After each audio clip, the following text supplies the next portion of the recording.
Vinegar Hill, or the pleasant Slaney, our heroes vainly stood back to back, and the O's of Tullow. They took Father Murphy and burnt his body upon the rack. God grant you glory, brave Father Murphy, and open heaven to all your men. For the cause that called you, it may come tomorrow in another fight for the green again.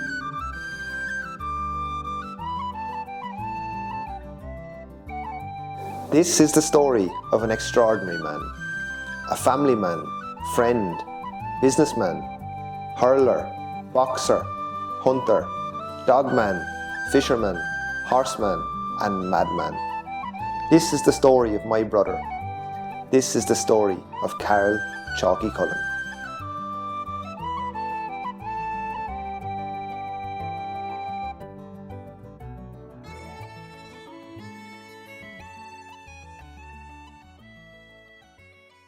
Let's start the story at the start. Karl set the tone early. He wasn't going to be like any other child. He wasn't going to follow the rules. Despite this, he began forming connections with people that would become lifelong friends. When he was 3 months old, Annette decided to bring him to London to see us. And she had been telling me how difficult it was. It was hard to feed him, and, she's taken him up to her mum to wash him. And, I was working with babies, I'd been a midwife, so I thought, gosh, he can't be that difficult. So when he came to London, Annette, true to form, she fed him, and he promptly vomited the bottle. So I said, give him to me, I'll feed him, thinking, of course, how many babies that I fed and delivered, and it'd be a no-brainer.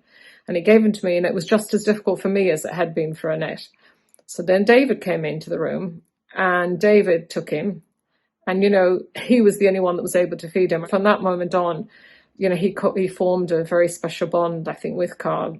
And in fact, in our house in Israel, was that he had this small round photograph by his bed, which is still there, of Karl. He couldn't have been two. And David's kneeling down, bending down, and Karl is on this little tricycle with this dog. And he kept it by his bed all the time. So to tell you that he loved him and he cared about him, I think, was an understatement. He always had a special feel for him. My first kind of connection with Chalky, even though I wasn't called Chalky, was your mother used to ring me. Be in the yard, and next thing the phone would be ringing, my dad be serving the customer. I get the phone, your mother be on the phone, and she'd be there. Where's your dad? I said, he's out there. Oh, jeez. She may get me. He says, done a lot of cutting up, can't get no good of him. He was defiant. And if you said don't do it, he guaranteed he'd do it. Yeah. I was the bogeyman, I suppose you could say. So I had to go out and put on this real harsh, frightening voice to frighten him to go to bed. And I had to do that for a good long time, maybe a year or something. So I was the bad guy. He'd throw me a look when I go in, but he was afraid of me.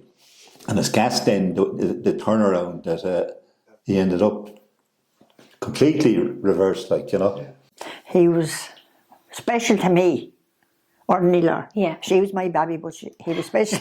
Yeah. What was he like as a child? He was a very good child. He was like any child. He was wild, but he was a loving old creator. And he was always nice to me. Well, he was never bold or cheeky to me. None of yous were. You were lucky. Wasn't I lucky? Wasn't I lucky? And then came his second christening, Chalky Cullen. I was only came because of his white-headed. No, it was here. It was Saturday evening. You used to be in at that time. When, I don't know what, I just said, go ahead, Chalky. And that was it then. Everyone started to call him. I was often remember coming, my grandfather would be out delivering, and next thing, the van would be coming back in the lane, you'd see the little blonde head just barely sticking out over the dash, When your daddy and mammy went on holidays, they had a white Jeep. And I used to have the Jeep and going into town, and the blonde-haired chap sitting up beside me, and every knacker I met on the road. Oh. Oh, he used to love that, you see. Karl's childhood was full of learning curves. Mick was kind of a little fat fella, yeah, you know, when we were young. I remember over there one evening sitting on the stairs and Chalky hit him somewhere. And when he did, the other fella turned around and spat him. And he was like that with his mouth open. He wasn't used to it. My dad sitting there and the dome. I said, "How many boys here?" I think and he couldn't. He kept looking at me dad like that. He was kind of stunned like that he got back. Yeah. But sure, he was a wild chap, wasn't he? And that's it. If he heard you say anything, he'd repeat it. And if he seen you doing anything, he'd do the same thing. Like, there was a devil in him, I think. Yeah. He learned how to wind people up. Well, my earliest memory of Karl was when Annette came up to a thigh to have her hair done. And I think he was about 3 or 4, little blondie head on him. And we were working away doing Annette's hair, and everything was quiet. And I looked down at the bottom of the shop. We had a little cubby hole for making a cup of tea. And Karl was standing there with a little blonde head looking like an angel. And he just looked at us and said, "Look." And we looked down and the place was covered in water. He got the kettle, poured the water all over the floor and just stood in it and just kept looking at us. Anyway, I said to Annette, "What are you going to do about that?" I said, "He needs a good slap." And Annette said, "Sonny, I can't slap him anymore. I'm tired slapping him. If you want to slap him, feel free. But I can't do it anymore. It makes no difference." Throughout his childhood, when we would see him or when we'd come home, Karl was always very challenging. And David used to continually say to us, "He's very bright, he's very clever. You know, we're not finding the right thing. He's not challenged enough." And I remember he'd sit and play chess with him, and Karl would be so interested and so attentive. He learned that sometimes change was good. Went to school and sent sentence first. A brief stint. Yeah, I remember. It wasn't long before we became good friends. And even back then, he was fearless, always. He learned how to handle himself against young and old. We used to be always round with the class below us. It was, Shane, Jason, Rackard and all them. And by 3rd or 4th class, we were 4th, they were 3rd class. We used to have these little fights out the back. Little Royal Rumble type things.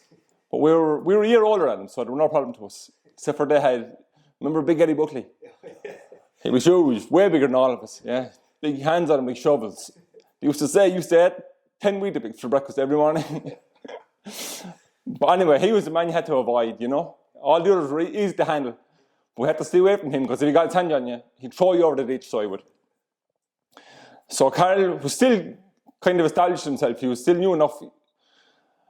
So he took it as a challenge. We were saying to him, well, we had organised one of these things out the side, the gable end of the school. And we said to him, "Stay away from Eddie. Eddie will mess you up." He goes, "No problem, no problem." But he took it as a challenge, you know. He was always fearless. So we started anyway. And instead of avoiding him, Karl went straight to him, got stuck into him. He got himself thrown over the ditch like everyone else done. Myself and him training were out and we were weeding. And there was a lump of a stick, and it was a good size of a stick. Karl picked it up, trainer was down, I was down, but I came up this time and Karl had the stick. Pulled on trainer's head with the stick. You little fucker, just staring in and knocked trainer out. He learned how to speak his mind. It was probably about 8 or 9, and we went into, was L&N at the time, where Eurogiant is now. And I had a basket and I was getting some shopping, he was with me. And anyway, I came down to the checkout and I put down the basket and I went to go take the stuff out. And he said, "No, I'll do that." And a man up the road actually didn't know us. He says, "He's a right chap giving his mammy a hand. She's not my mammy." I said, "Shut up, they'll think I'm after kidnapping you." He learned how to carve furniture. He was very, very little. And he come to visit me with his mum. And I had bought this clock in Nicky Burke's, which was a very expensive clock that I loved.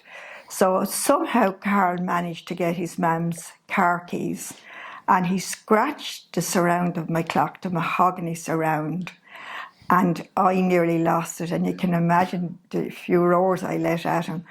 But then, looking back, I said, maybe that was the start of his carpentry career. Who knows? He learned that whiskey isn't for everyone. I'd say he was maybe 7 or 8.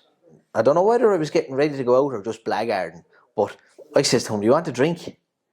And she goes, what do you mean drink? I said, "Here, I'll get you to drink a beer or whiskey or whatever." So I pulls out like a little glass and I puts whiskey in it now, raw whiskey, and I'd say I put it to half of it, and I says to him, "We go, what?" He says, "Just get an old drink if it was grand, there'd be nothing wrong, it'd be grand."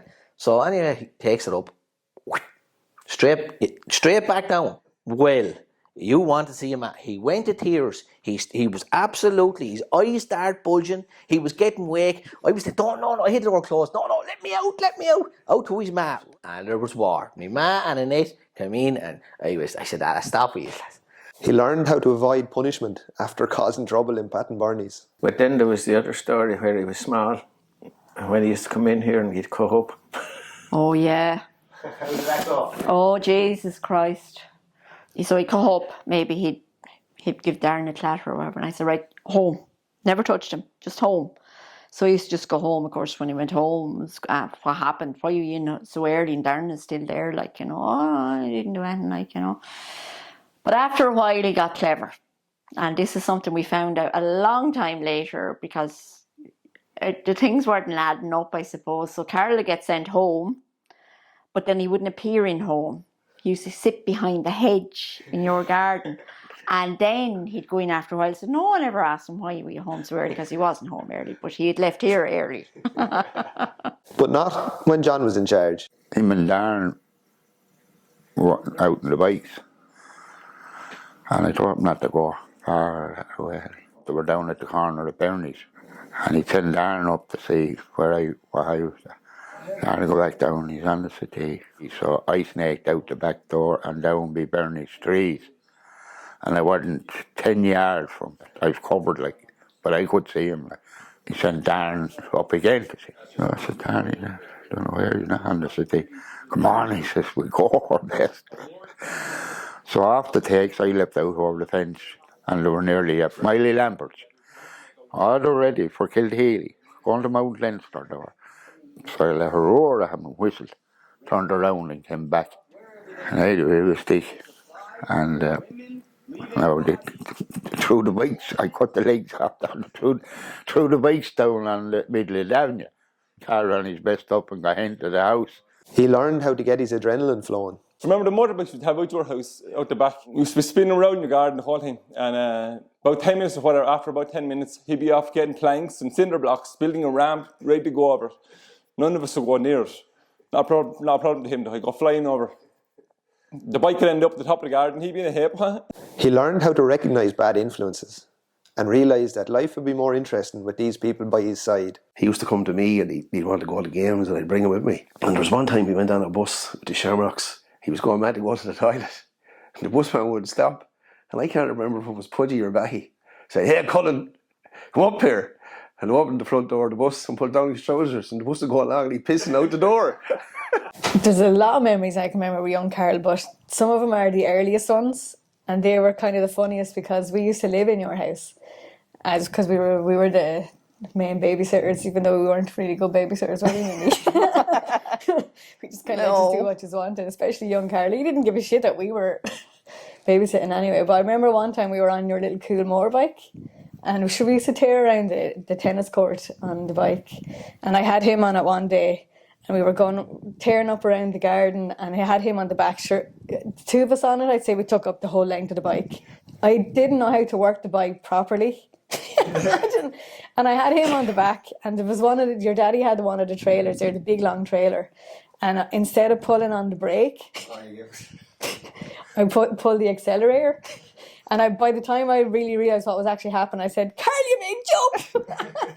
So the two of us jumped off the side onto the tarmac, and sure, we were in bits. And I remember when we had our 40th, when he did his video, that was the memory he said to me, "Do you remember, Mimi?" And he said, "You fucking broke me up, I still loves you." I believe it's your birthday, so I'm just leaving a little message to say happy birthday. And a little memory from the past of you driving me straight into the back of a fucking trailer on a motorbike. So that's a great memory of you, Ellie. Just a little reminder. I still love you. Sure, I loved going out there and getting up to development. No shortage of No, that. there's no Karl around. It was Amy and him down at the bank of the river as children. Grandad would bring chalky and I'd bring Amy down to fish, but there was no fishing took place. It was just different. I think Amy was a willing participant as well, to be honest with you. They'd be there messing, they'd be trying to catch minis and sure, look at, I'd say more times than not, one of them went home into the fucking skin. I thought, oh, maybe the two of them. He learned about the importance of family. I wouldn't be able to give him memories now, like Aileen had. I wouldn't remember. But Karl would have remembered and said probably things to me. And there's a lot of things now that I couldn't, Annette, be telling you because they're a little bit incestuous, you know, because he had a funny sense of humour and we know that. So I won't repeat it, but I have it here and I remember it. He was a brother from another mother, for me. He learned that first was first and second was nothing. Me and Aileen sure used to do the snail racing, and Karl sure would have been there for some of that as well. Like, and one night, the ones that didn't race very well, and I think Karl was there, we lined them up across the road and let the cars run over them. He learned that in battle, it's kill or be killed. Yeah, they were epic water fights. It was the neighbours' fault, you know. They started it with little guns. But then it got bigger and bigger and bigger. But I still have mine now. Just in case. Just in case there might be another invasion. They were epic. You got caught inside one time. Oh, sure, I went into your house one I day. couldn't get out. I was sieged. I couldn't get out either the front or back door, and your mammy laughing at me. All exits were sealed. Exactly. They were great memories in all fairness now. They were so simple. He learned that things wouldn't always be plain sailing. There'd be a few bumps along the way. I remember the pictures of Karl's communion. He definitely won the award for the worst dressed man in Came that day. And he did say that it was possibly cruelty to children to put him in an outfit like that. These images, they followed him and haunted him for years to come. I used to go out maybe once a week in the summer holidays or whatever, you know, in the afternoon to see yous and Mammy. I was out playing with Karl anyway outside one day, and your daddy had golf clubs, so we decided we'd try out the golf clubs. And I don't know, sure, I thought I was real professional, you know, got the golf club and went back too far, and he was coming running up behind me, straight into the side of the eye. And it gets yeah. So I said, no, Karl, you'll be grand, come on, we'll wipe the blood, you'll be grand, don't go in, you know. And he said, no, I looked at it, I said, oh, we may bring him in. So I brought me, I felt so bad.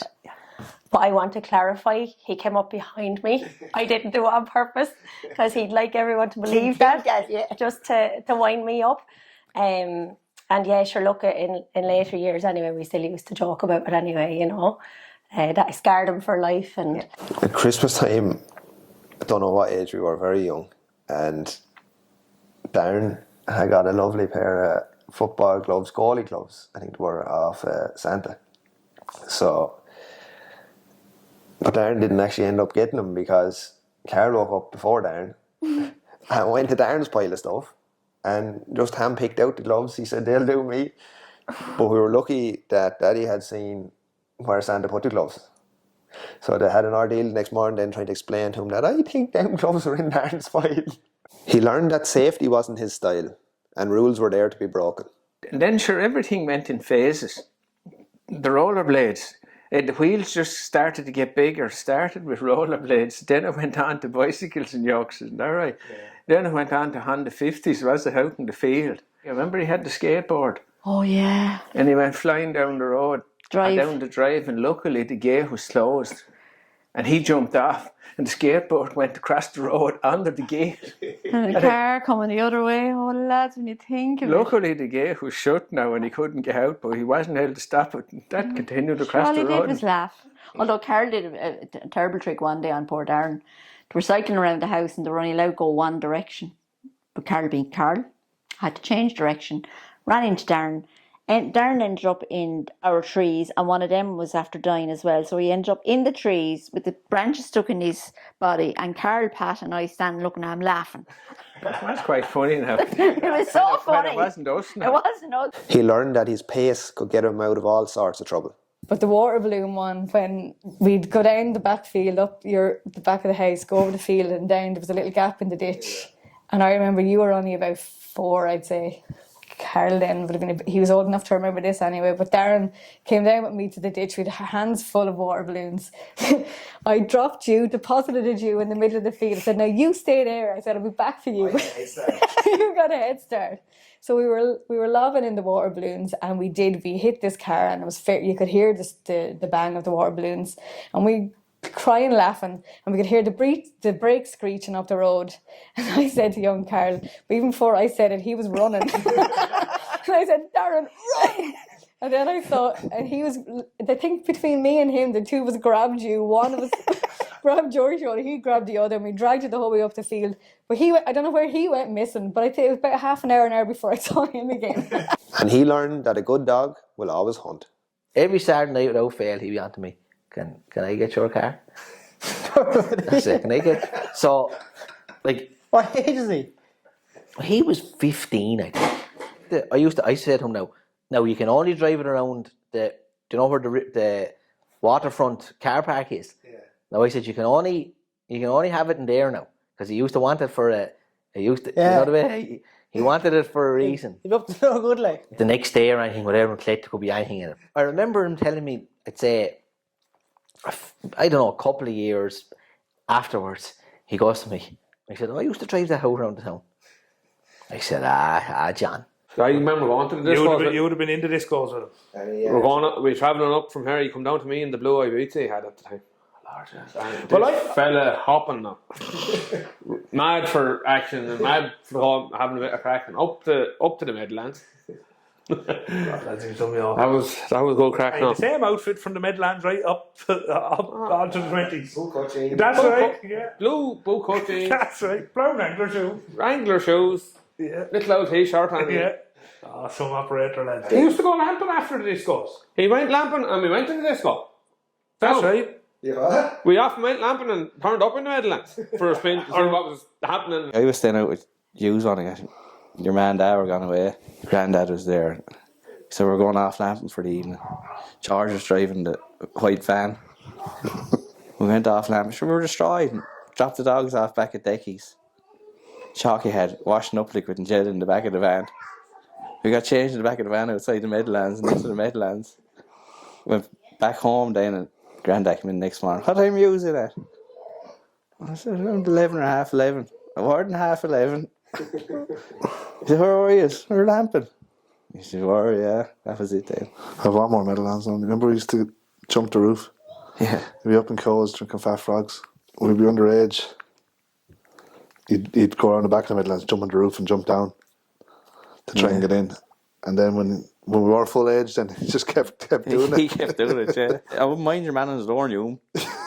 He used to go in and jump over the roof, just not even for the sake of a fiver or anything. It was just for to do it for the thrill. One thing I missed about him was that I don't get any calls now at 3 or 4 o'clock in the morning. The amount of times, like, I get a call, John, you come and collect me. I said, where are you now?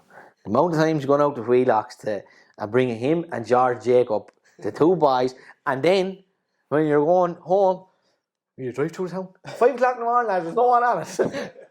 And then another time, they Benedict's or wherever, and gets the call, John, come down here, I want to lift out to this house. So I said, what? I guess down and just one with him. I said, John. He said, yeah, just drop me out, be grand. So I left him anyway out there that morning. Next minute he gets the call, it's 8:30 next morning. Have a good morning, John. Get that car ready, he said. I said, what? He said, get the car ready. He said, I'm trying to get out of here. Our dad's out here in the sitting room and I can't get out. I said, what do you mean you can't get out? He said, I can't get out. He said, just get the car and come back out. So anyway, into the car, 8:30 in the morning, like, drives out. So he said, leave the car engine on. He said, I'm getting out the back window. I said, I said, no, I'm not going out the front. I said, you must have done some damage last night. I goes, car door open, other fella out the back window, sprinting around, into the car, gone. Back out to the Mile House. Karl had this other side to him that some people might not be aware of. Underneath all the bravado, the madness and the crack was an incredibly kind person that went out of his way to make sure everyone else was okay. I'm nearly 100% certain that he bought me a Christmas present before I bought him one. When he was 18, 20-ish, I'm not sure, around that time. I know it was a jumper. And I said, shit, I haven't got him anything. I wasn't even thinking of getting him anything, you know. The one thing we talked a little bit too about was his loyalty and how he loved people. And it wasn't always apparent. But I remember when Tricia was ill, Karl's sister, I remember Christmas Day, him going down to see her in the hospital. He was very attached to people, and he'd visit this one, that one. He'd say he'd been up to Breeders or whatever. He was incredibly loyal. Karl was always a family man, very nostalgic. And when our Aunt Trish died suddenly, in the coming weeks, he wrote a poem dedicated to her. It's called Aunt Trish. An aunt to us all, but different to most. She followed our lives like Casper the Ghost.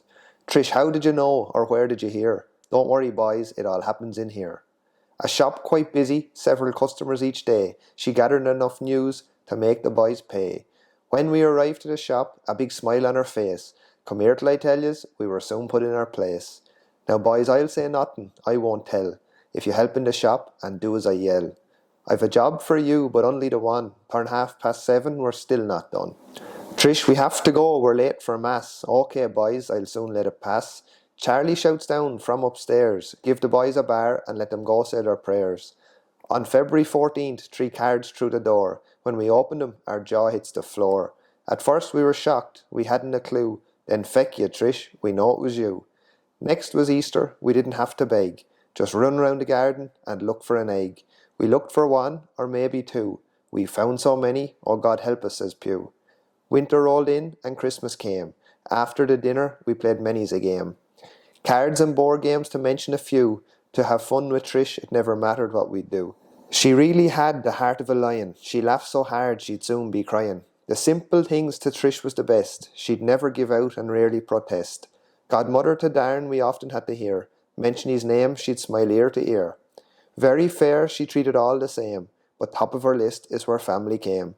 She wasn't sick for all that long. It's hard to believe that now she's gone. Trish, you fought hard, you did us proud. To us you always stood out from the crowd. We were all expecting to see you again, but now you have a new life to begin. Your struggle is over, now at ease. You can finally rest in peace. Thank you, Trish, a great aunt. We'll see you again, but for now we can't.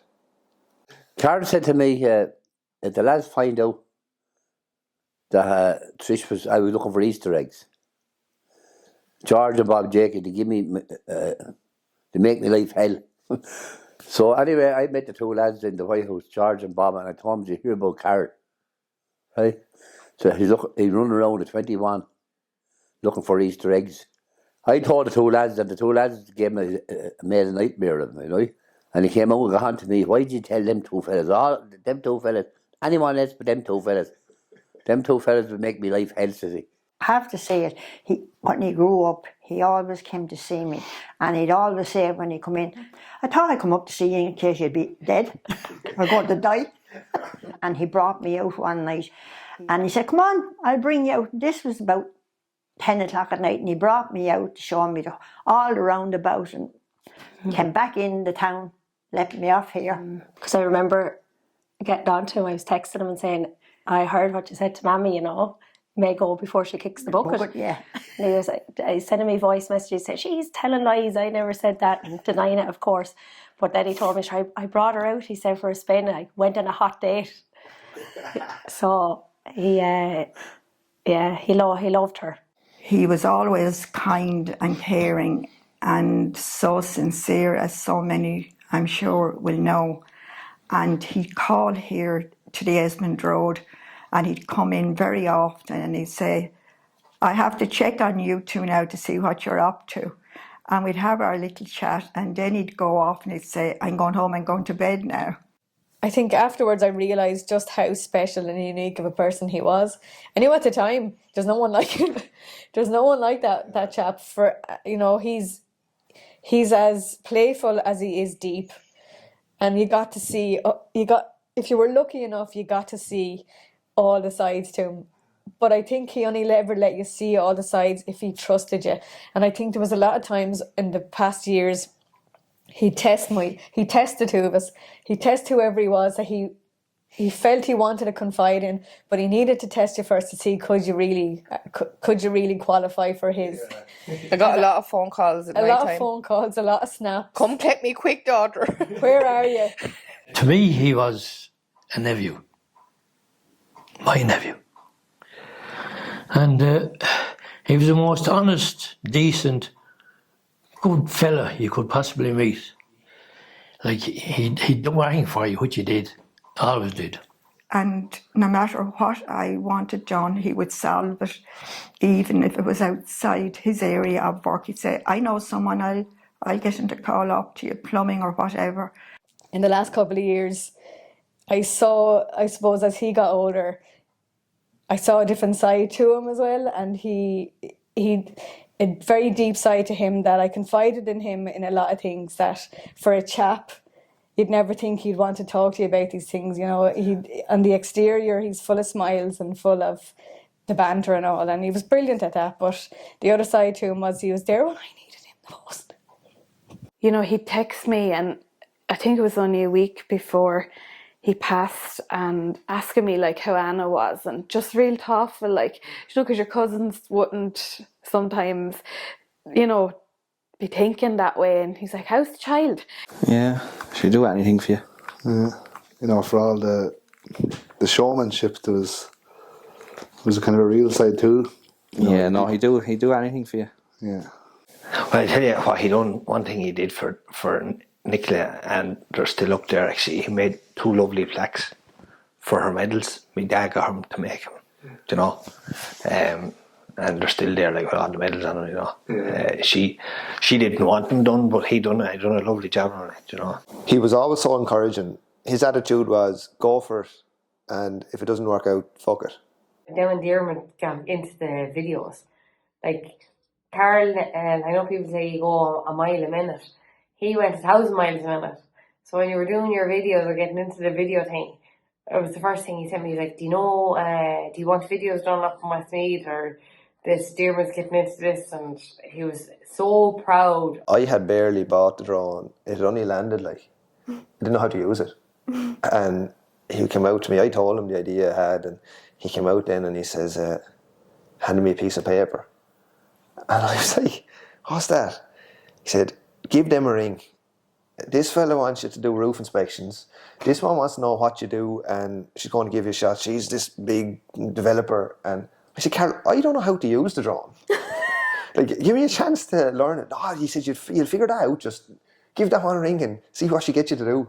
You'd always look out for you, though. If you're out, whether you're in school and there's anyone getting on to you, or if you're out on the beer and there's anyone, lads, he'd come around the corner. What's he saying to you? He told him out. We weren't just your babysitters. We kind of moulded into your sisters, you know. And I remember Karl actually said, he often said, and not only in latter years, he always said, I never had sisters, but the 2 of you are always like my big sisters. You know, I'm glad that I had with all of you, like, and him especially, that I can say I had that relationship with him.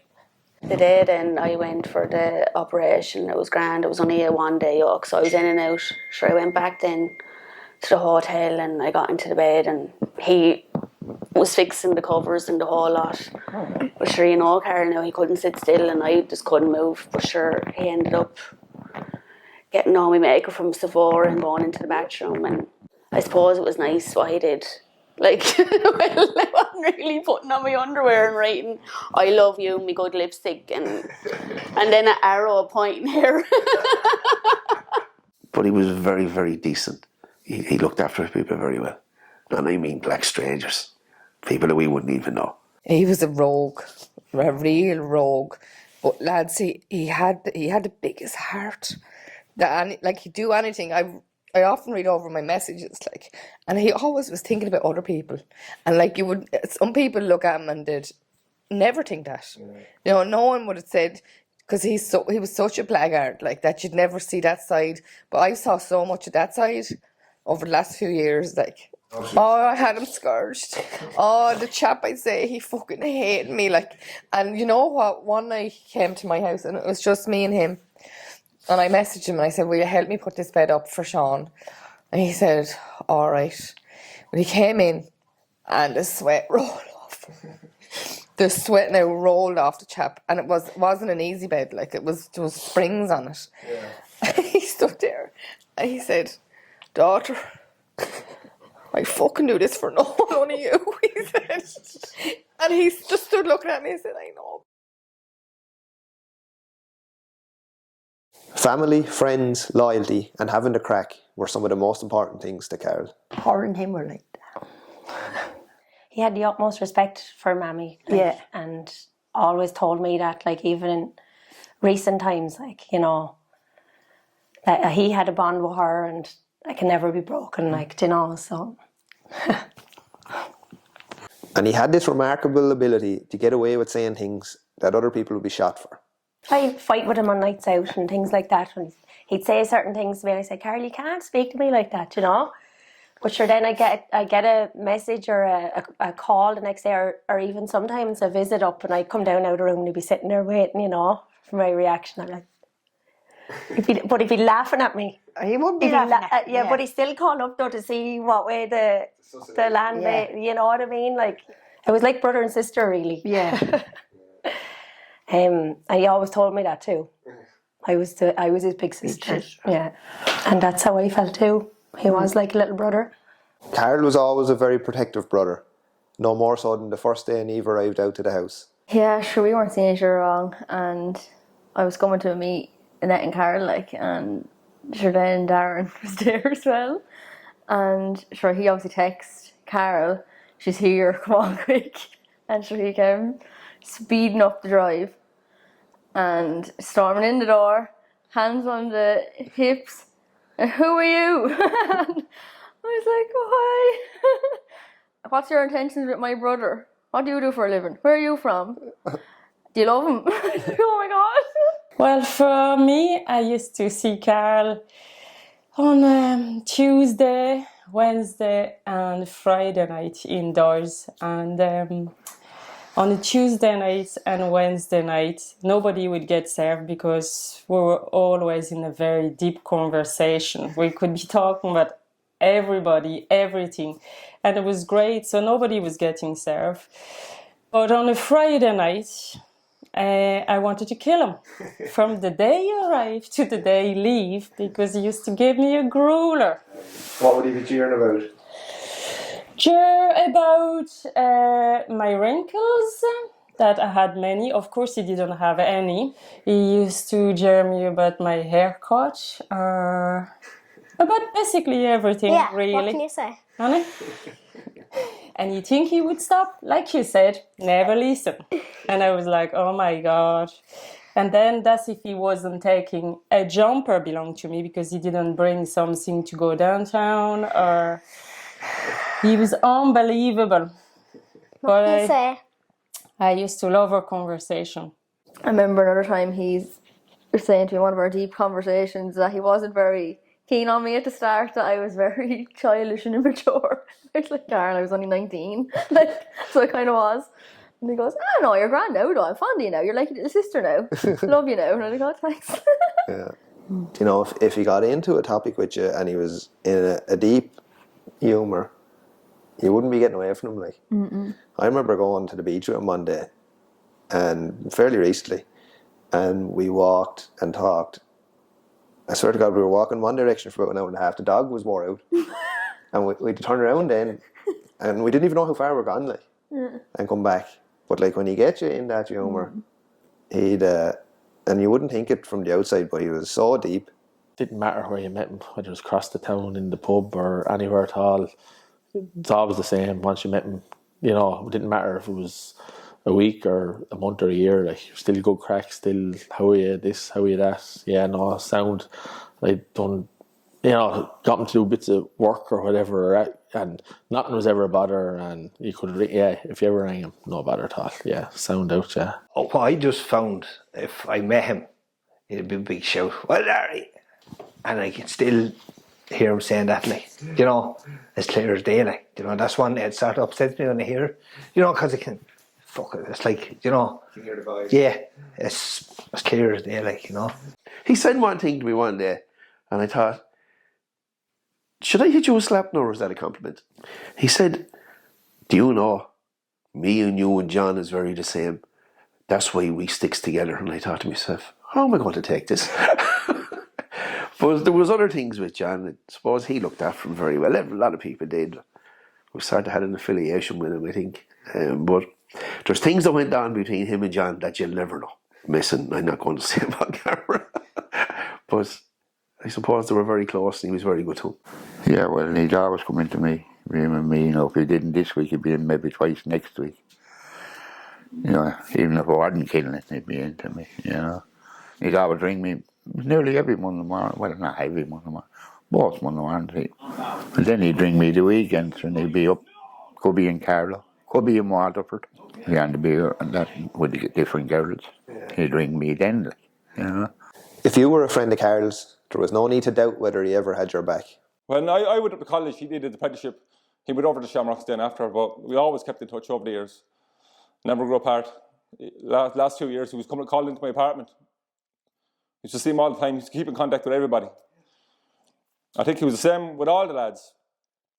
From talking to him, they were saying, I was only talking to him a few days ago before he passed. I seen him just a few days ago, all of them, everyone the same. There was times he drove me absolutely cracked. One day you could be the greatest of buddies with him. There's other days you could be fit to grab him by the neck.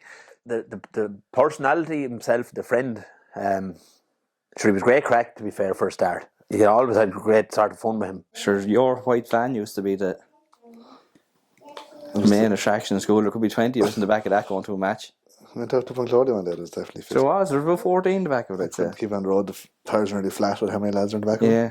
And Chalky would be opening up the back of it and shouting at people. And Yeah, he'd be going through town, then he'd open up the back, let her roar at someone. I said, Chalky, this is a white van with a big scratch on the side of it. I said, you'd know it a mile away. It'd be alright. He was incredibly sort of a loyal character as well, Whether it was at hurling, you can say hurling is only a game. But when your backs were against the wall in hurling, he's the one you could always count on.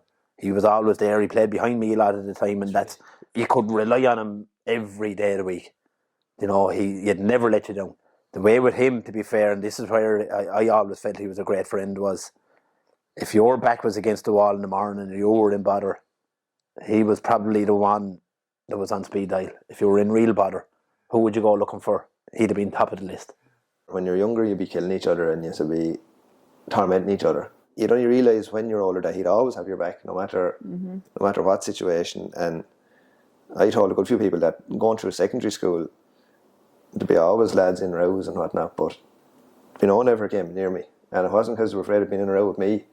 Afraid of Karl? Sure, even walking home, remember a couple of years ago, and I got my nose broke. Yeah, oh God. 3 lads, I had no idea who any of them were. So I woke up the next morning, none the wiser, I just knew I had a broken nose. And by that evening, I purposely said nothing to him, but I didn't have anything to tell him anyway. Yeah. But by that evening, I had 4 apology texts off your man. And I'm so sorry, and this and that, and and I said, where is this coming out like? I wasn't getting back to him at all. Next minute, Karl rings me. Do you get any messages? Your man was terrified. He was just a very good friend as well. He was very loyal, very loyal. If you had your back, he had your back. If you're really good friends with him, he'd never betray you, you'd nothing to worry about. You could trust him with your life. I would have trusted him with my life. He's missed beyond words. His energy, his infectious laugh and smile, he's missed. He'd always back you up in every way. I remember even when I was wrong, I'd be still, hold on now, that's my cousin. No matter how well I was wrong, no matter what it was, it didn't make a difference. It was family first. That was good. That was really good.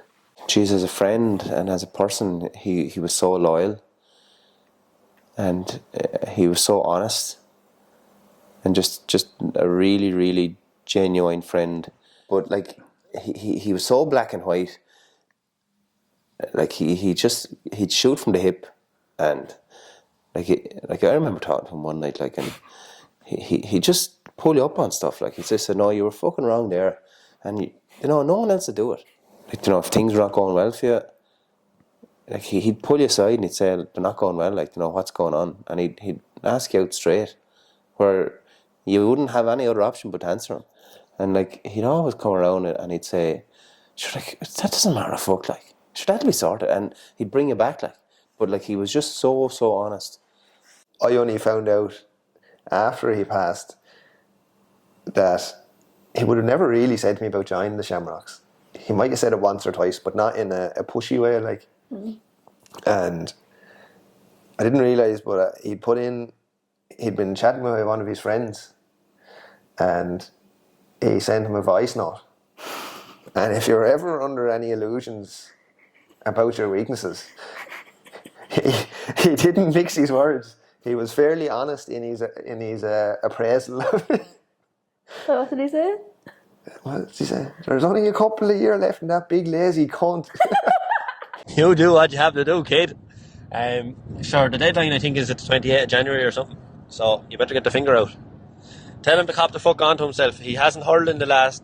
I'd say he hasn't hurled at all. Not even togged out in 2 years. There's only a fucking couple of years left in that big lazy cunt. So put a good squeeze on him and don't take no for an answer. Still test his metal, lad. No better, man. I leave it to you. I probably look at hurling nearly as more of a, I wouldn't be much of a poet now, but it's nearly a metaphor for the man. But I'd always go for the fellow with the good stuff, and I'd be drawn to him massively as a player, and sort of the same way as a person. Like if something to be done, he gave you his word, you couldn't doubt for a second it was done. Then it's the same way. Without the play on the day when it counted, it was done. Karl had many friends. However, in latter years, he found a new friend that he became obsessed with. They clicked in a special way and had many great adventures together. And he taught Walter a few things along the way. Will we tell everyone how caring Karl was to you? And how much he looked after you? Yeah? Yep. Remember the time Karl taught you how to go to the toilet? And the two of you stood at the toilet. He came in 3 times a day from work to make sure you'd go to the toilet. So, yeah, when you were a baby, Karl taught you how to say what? I can talk. I did talk. What? What the fuck? Didn't Karl just bring you to the fields? Yeah. Look, I have you. Are you going to catch you? Run! Yeah, didn't Karl teach you how to swim? Yeah. I'm swimming a car in the tree. Yeah.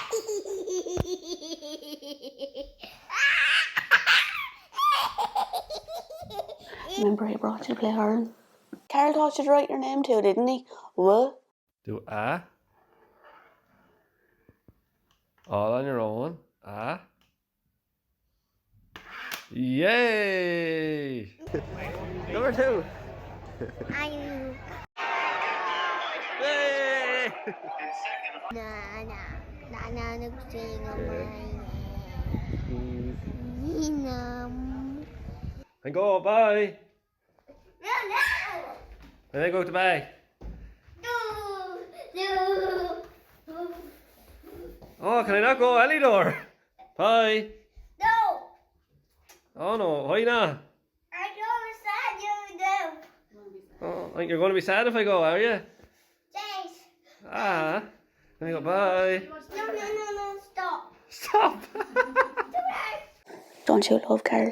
He was so good. Wasn't he so good to us? What did he used to do? Look. And he'd say you're best friends, didn't he? Give me a big hug. Big please. Karl was never one to shy away from work, and he sought to learn what he could from those around him. So I'd say his first job was in the yard. He arrived up after school when he was about 13, I'd say. And he just made a job for himself. He didn't say, can I have a job or anything like that as far as I can remember. He just, every day after school he appeared. And then when he got his holidays, he was full-time. And I gave him a few bob. The thing that kind of amazed me about him, even though I knew him, he didn't talk much. He kind of just stood back and listened and observed. You didn't have to teach him. I never had to say to him, this is how you do that. He'd say, I know, I saw you doing it yesterday. Or if Mrs. Murphy comes in, pretend that the door would be here in the afternoon. He'd tell lies as well, like, you know. He's real sharp. He's real sharp. But there wasn't one time you had said to him, you sell the lengths of timber as lengths. Oh yeah, well no, he knew that. Like he knew everything in a short space of time. Like he could run the place in a short space of time. Yeah, I'd say I went to the bank with a lodgement or something, and he was there by himself. I had no problem with him being there by himself, and he was only, say, 14, 15, but he was well able. And I came back and I was examining how everything, and I saw this, there was outside door frame, red deal. It was the dearest length of timber in the yard, and you couldn't cut it because it was in a 17-foot length that did a complete round of a door frame, and if you cut it, you made balls of it. And when I came back, I saw a bit cut off one. I said, what the hey, Karl, when he was inside, I said, I told you that that's one thing you don't cut for anyone. And he looked at me, and you know that? And I said, that's the dearest. And he said, yeah, but it's all right. And I mean, it's all right. I said, it's not all right. And this, he said, he paid me for the full length. I wouldn't sell it to him unless he paid me for the full length. And he took 4 foot. But work wasn't an excuse to stop having fun. We used to be always up in paddies in the shed playing on the forklift. Like, I think we could have been putting that up and down. And I think I remember dancing out on the pallets and things. And But we went delivering one day, and I went into the house or something to check it was the right house or something like that. But I left my phone in the van with Chalky. I came out and he just laughed at me. I'm after doing you a favour, he said. I'm after doing you a favour.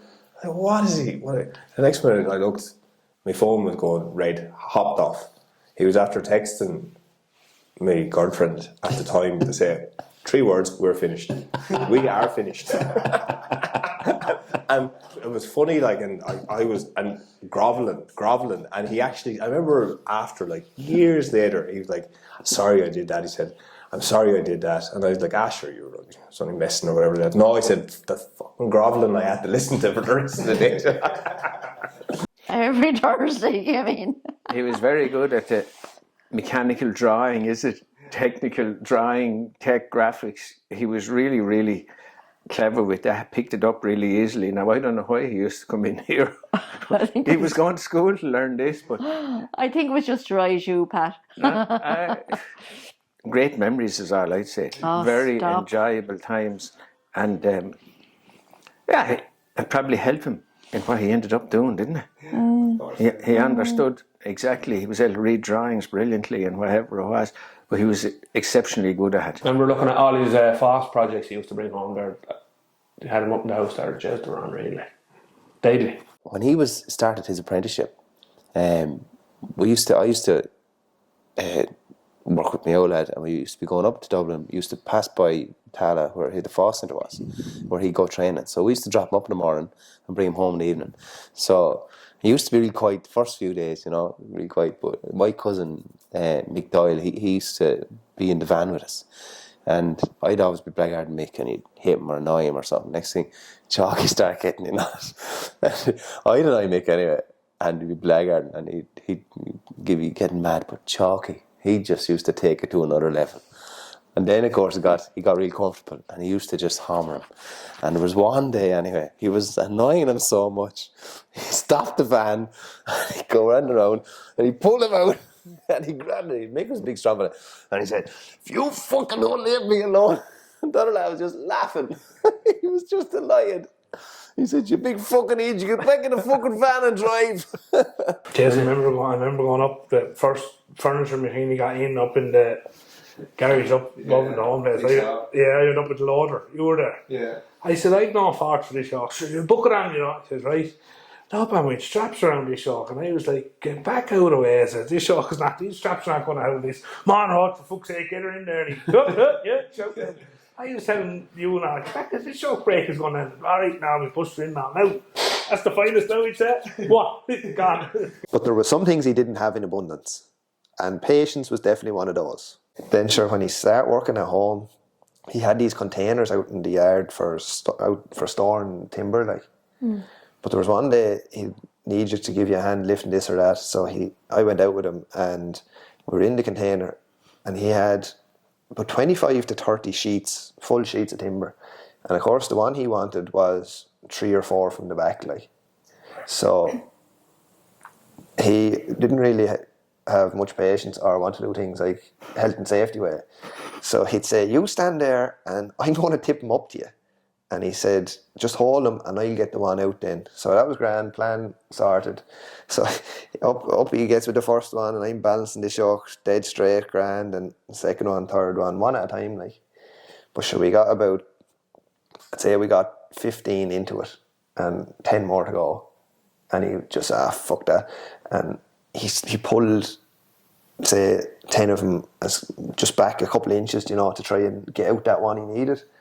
And sure, he kind of he pulled it that hard that he actually prized the bottom one to shift over.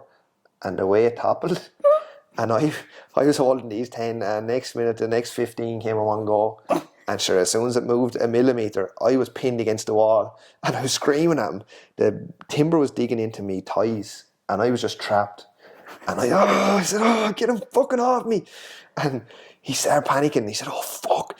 And up he got. And he was like a dog, 1, 2. You can only lift one at a time, like. Yeah. And he had to pull him from that angle all the way back up onto the other stack, like. So he got, like, there was 25 of them, I'd say. And he got through 15, 16. Like, he started failing. Tiredness was kicking in. And he was getting slower. And he was sweating and huffing and puffing. But sure, he'd about 5 more to go. And he was that bollocks. He stubbed his toe. But when he stubbed his toe, he kicked the 20 of them back on top of the 5 he had to go. And the second time they landed on me, I let such a roar out of me. He thought my legs were broke. He said, oh, I was like, oh. And he started, like, he had, the second time he had to lift him off me, he'd nothing in him. He'd used every bit of energy he had the first time.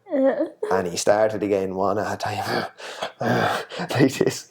But it was like in everything he did, when you think he had nothing left in him, he could find something else, you know. When he got the last one off me, I couldn't use my legs, like I just slid to the ground. But he couldn't get off the ground because he was that tired. Like, he was down on his hands and knees and I was on my back. After it took him that long, like when he come to, then he started laughing. He said, I thought your legs were broke. He said, the fucking way of them. In 2015, he formed his own business, Karl Cullen Fitted Furniture. His drive and determination, combined with an eye for detail and a cheeky sense of humour, was all he needed to turn his dreams into reality. I'm picturing him as a leader because that's the way. Like, he didn't follow anyone. He even going to learn cabinet making. That was his own head. And then leaving Michael Farrell and starting his own business. Not every fella can take that on. And he took it on and made a success of it. When we would see him in Ireland, he would always talk about business. And I remember when he was talking about leaving the kitchen company he was with and starting his own business, obviously we were all cautious because he was very young. And David was encouraging him and saying, you can do it and you can do it. And, you have to just think about it and plan it, etc. And then I remember once coming home and he already had his workshop. And I had to sit on David because he couldn't wait to get down to the workshop. And I said, talk to Karl first, see if it's convenient. Maybe he's got people there, this, that, the other. Anyway, there was no stopping him and he just wanted down to that workshop. He was just so proud to see how he got on and how well he was doing. He never forgot his values and looked after anyone he could. But he was so genuine. Like, even my old lad went back there a couple of years ago. The bedboard on the back of the bed, after something's breaking or something here. And he wanted to get one made for some reason. I know he took a notion, but he went out to Chalky. And Chalky said, yeah, no bother. And the old lad came back up, we said to collect it. And Chalky wasn't there, but I don't know who gave it to him. And Dad said, how much do I owe you? And he said, no. Chalky said that he owes you for that, for dropping him up and down to Dublin all them times. You know, he'd never forget little things like that. Yeah, that's as successful as he was with the business and all. He never let go of his head. No. He was always chalky. Some people might have driven him mad on jobs, but he was such a perfectionist. He always sort of knew the way he wanted things done, and he had his own way of doing it. But sure, like he gave me chance. I plagued him when he went out on his own first for work. He was always perfectionist, like, you know, work, anything marked and was never leave the workshop. It was put back in. If it was made wrong, you had to make it again. That's the way it was. That's how he got his name, like. You know, his work was top class. But he wasn't going to tone down his personality for anyone. Karl and myself became great friends. He did all the work at my house, kitchen, wardrobes, everything. We just became great friends. We didn't know each other that well when he started doing the jobs, but we knew each other well at the end because we just had the best crack and the best laugh. He is a perfectionist. Anything he done just had to be perfect. And when the lads were coming fitting wardrobes for me, he said, I trust you now to do the measurements for this. And I measured up the upstairs wardrobes, or the alcoves for the wardrobes. And I'll never forget being in at work one day, the lads were here fitting. He was like, the only job now, Aisling, I didn't measure up myself, didn't come down to measure up. He said, I trust you doing this. And I got it wrong. I got the measurements wrong. I don't know how I did. He just said, you're dead. With a capital D, because I measured up his job wrong. He wasn't one bit happy he wanted to bring the lads the whole way back from Westmeath down to Wexford and not fit the wardrobes that were here because I messed it up. And now it was only a little bit of a gap. I'd say not even that much from the top. Didn't want to fit them. And I told him, you had to fit them. You're not bringing them the whole way back up again. And ever since that, and I think my wardrobes were lovely, he wouldn't put them on Facebook. He's like, I'm not putting them up. He said, nope, not advertising them. He was up with Johnny Horse and he was doing a bit of work for Johnny and went in and priced the job and Chalky gave him the price, you know, whatever it was, I don't know how it was anyway. Johnny Horse started looking around like this in the kitchen. Karl, this is a joke, Karl. You have me on here. He says, nah, Johnny, that's the price. I tell you what's wrong with you, Karl. He says, you ought to be on the television and all, it's gone to your head. Chalky turned around and said, I tell you one thing, Johnny, you were on telly a long time before me. Next minute, Johnny goes, 10 out of 10 for that one, Karl. He said, Johnny was on Banged Up Australia or something. Yeah, Car driveways. Chalky ready. Fake generators. Yeah. Chalky to open them, alright.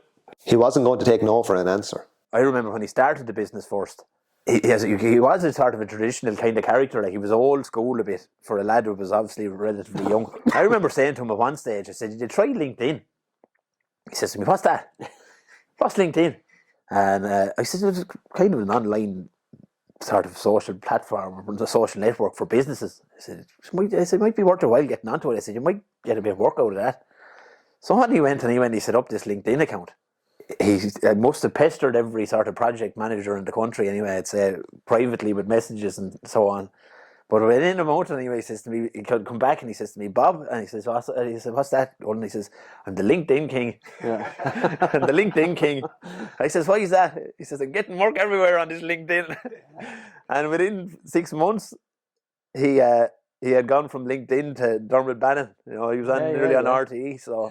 Like, when he started his business, like, he got onto LinkedIn fairly quick, and he just started sending messages to people, like, and he just said, I don't care, like, and your one-off room to improve got back to him on it, and he said, just meet me. That's what I said. He said, that's fine, meet me, and you won't regret it. And like you said, like, that he had that kind of presence, that inner belief in himself, and she said, okay, I'll meet you, and never looked back. She couldn't say no then. And he believed in himself so much. Great self-belief. He did, He'd back himself every time. But he'd back his friends then too. Now today, one of my main fans, Mr. Dermot Bannon, I'm going to give him the kind honour of meeting myself. Yes, I'm taking time out of my day to go meet this special fan of mine. He's been contacting me frequently lately, so I'm going to do him the kind favour of letting him meet me face to face. It's a really big day for him. He's been up early. He's after changing the clothes 3-4 times. It's just something you do when you're a bit nervous. So it's my good deed for today to make the little boy happy, teach him some design, show him some of my skills, my work, give him something, give him a goal to reach in his life. When I will inspire him, so I will, just like the Lord inspires people. You'd have to be so proud of what Karl achieved as a person and with his business. Pantry. We will be putting doors and that to match across the top of the press and down secret pantry. Utility. There will be washer, dryer, lovely little drawers underneath from the baskets on, which are really, really handy, and just a small little sink. Anyway, yes, tune in RT1 8 o'clock Sunday night to see me in action, folks. We're waiting on worktop, as you see. This is what I call Karl's lovely blue, like his eyes. Over the last number of years, staining has been coming back into fashion, but the colours that Dermot has looked for samples for are really unusual colours, so we definitely wouldn't have seen the likes of these in a long, long time. Is that too much? Yeah. Enough? That should do it. That's nice, actually, isn't it? It is nice. Right, we have our samples. I now have to go and produce them. Produce which to see which ones they like, right? So, just checking back in, fans. It was an eventful day after I made that young boy's dreams come true. I met him and we discussed cabinetry and different items, and I think he learned a lot. Yes, he did. He's going to take them forward with him, and he now has an inspiration, a leader, a man to look up to. So he's gone home quite happy. Me, on the other hand, I got a fucking puncture. Yes, such a kind gesture to go meet one of my #1 fans, free of fucking charge. And on my way home from my good deed, I get a fucking puncture in the middle of fucking Dublin. Fucking Dublin! A puncture! Out I get, so I change the wheel. And the fucking spare wheel is fucking flat in Dublin. I had to go get a compressor and pump up the spare wheel, take out the whole wheel, but I didn't know it, let back down the jack, and get back into the car and come home. And somebody on the fucking way home now. He had his own ways of managing people. He used to lose the head at me now altogether when I was making mistakes. And he had a little stick, a little 2x2 stick that he used to, if I made a mistake, he'd be out of the office. Where's the stick? He begged me to stay with it. Sure, it was Christmas time, we were flat out busy, and I think I made the same mistake twice in a row. But he laughed. Yeah. He said, any gobs you can make. You're allowed one. Sure, I do it twice now. Yeah. So he lost the head now at me altogether. So I said, this is it now, I get in the car and go, I'm going to listen to this shit. I went out, got in the car, about 5 minutes later he came out and jumped in the car with me, put his arms around me and said, come on, forget about it, back inside. But that's what he was like. After about 5 or 10 minutes, he calmed down, I calmed down, back to square one, and was talking again like nothing happened. Like, that's the way he was. The time with the sprayer or the painter, he was looking for more money. He was getting, say, $600 to paint the kitchen. He wanted more money, but Karl had agreed with him that the price was price, so you weren't getting more money. And he says to Karl one day, I remember I was standing beside Karl, if you want to go out in the yard now for €200 extra, I'll go with you. And Karl said, there's a big yard out there, I'll go if you want to go. But your man started laughing, kind of called his bluff, but after about 2 weeks he was gone then, Karl got someone else in. He was opportunistic. I asked him to do, a while ago, I gave him a mirror that I got, and it was a deadly wavy mirror. And I gave it to him. I said, would you do kind of a frame around it whenever you have time? Like, and he was like, yeah, no bother. Like 6 months later, I was like, Karl, I said, did you do the frame?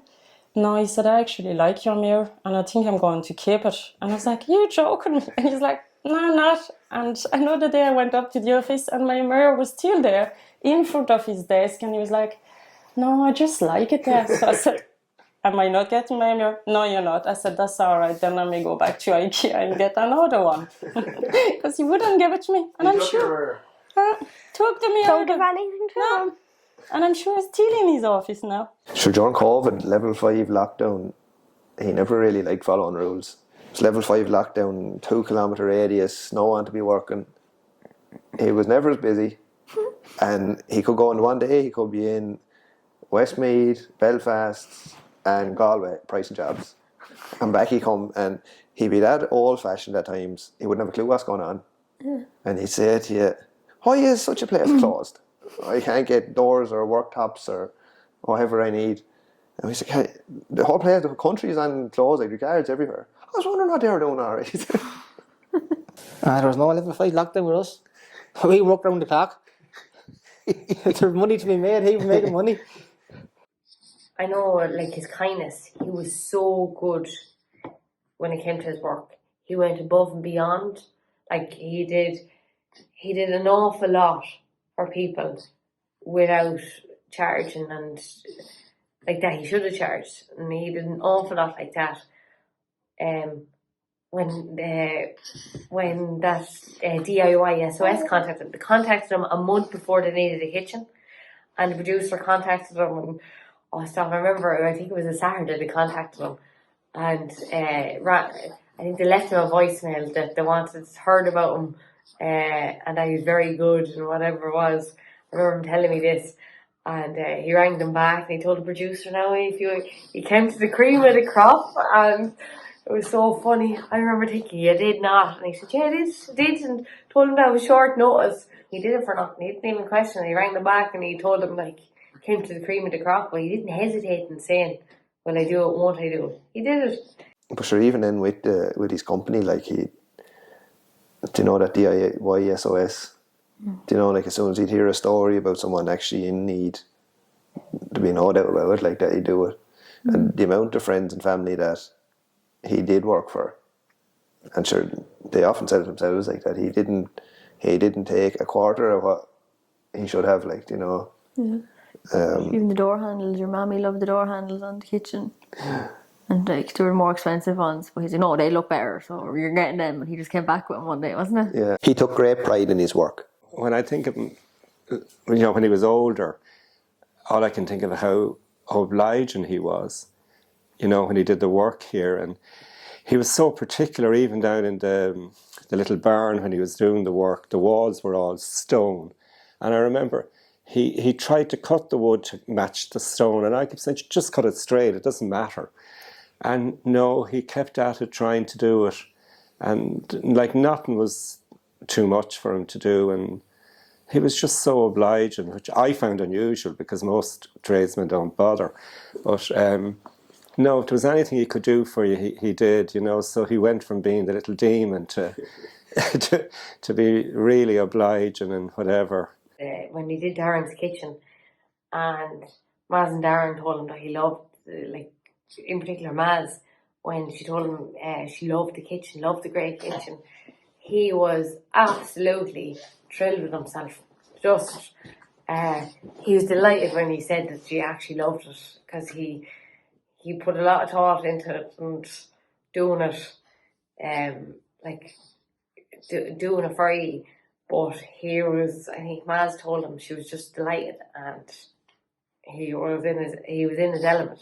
You know, as much as Tar mentioned that he was very, very good and kind, and like when he came in to do the kitchen for me and everything, he was so, now he still blackguarded me, but he was very sincere about it, and he did such a good job. And like I said to him, I said, no, Karl, I don't want those taps. But Anne-Marie, if you don't get these taps, it's not going to look right.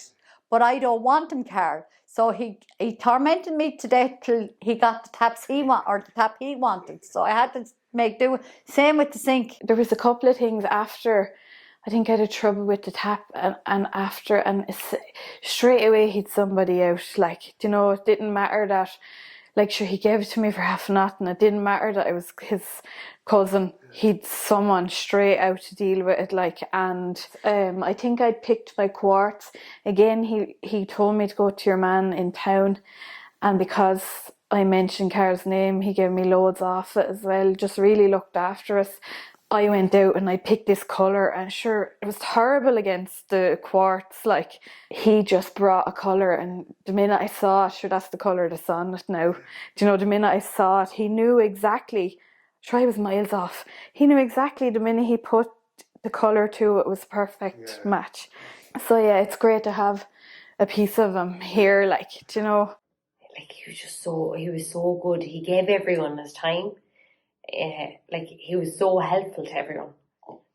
Before he passed away, like, I remember he said some guy who I think was one in Enniscorthy, he was one of the first kitchens he ever installed, like, whenever he started so many years ago, had contacted him about some doors or something done. And he still took the call, was still going to try and help him out, even though he had no obligation to. But he made inquiries to see what he could do for this fella, even though he did the install right. I think it was one of the first ever kitchens he put in at the time. And he was still going to try and help him, look after him. He strove to find solutions, not problems. Like, I remember probably the winter before he died, we used to go for a walk a lot of evenings around town. You know, you could be talking to him, God only knows, and he was that kind of a personality. He was, the brain was going 100 miles an hour all the time. But you could end up talking to him about anything. It'd be different things, I'd be thrown out and he'd be thrown out. But I remember probably nearly any night I came home, I often remember scratching my head, sort of thinking, where did he get that from? Or how did he come up with that? Because he'd be after giving you nearly a perspective on something that you'd never have ever thought about yourself, What he didn't probably get enough credit for maybe was he was an extremely shrewd character. And I think that was, when you see the way he was with the business, he was only starting to really get off the ground. God, I think that could have went to any sort of length. But he was always forward-thinking and ambitious. He had great ambition, great drive. He had the world at his feet. He was just so kind to people. He did an awful lot without looking for recognition. He never looked for recognition. He didn't care about recognition. He just wanted, if he wanted to do it, he did it. That was just his nature. He was such a deep thinker as well. I remember he rang me one day. I was down in school and he was coming back from Dublin and he said, I have an idea. He said, let me into your school. And I said, what? And he said, I was fucking no good in school, didn't suit me, hated the place, blah, blah, blah, hopping around the classroom, trouble all the time. And he said, look at me now, my own business, all doing this. And he said, I was up meeting, what's your one's the room to improve her. Oh, yeah. He was after meeting her and he said, school's not for everyone. I'm going to tell everyone that. Fuck school.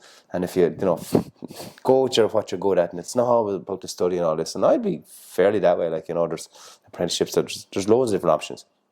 But he was like, I'm going to design a program and I'm going to teach it. I just want to get into schools and I want to tell everyone that they can do their own thing because school nearly broke me and I shouldn't be breaking everyone. And so he was thinking way down the line, and really, really forward thinking.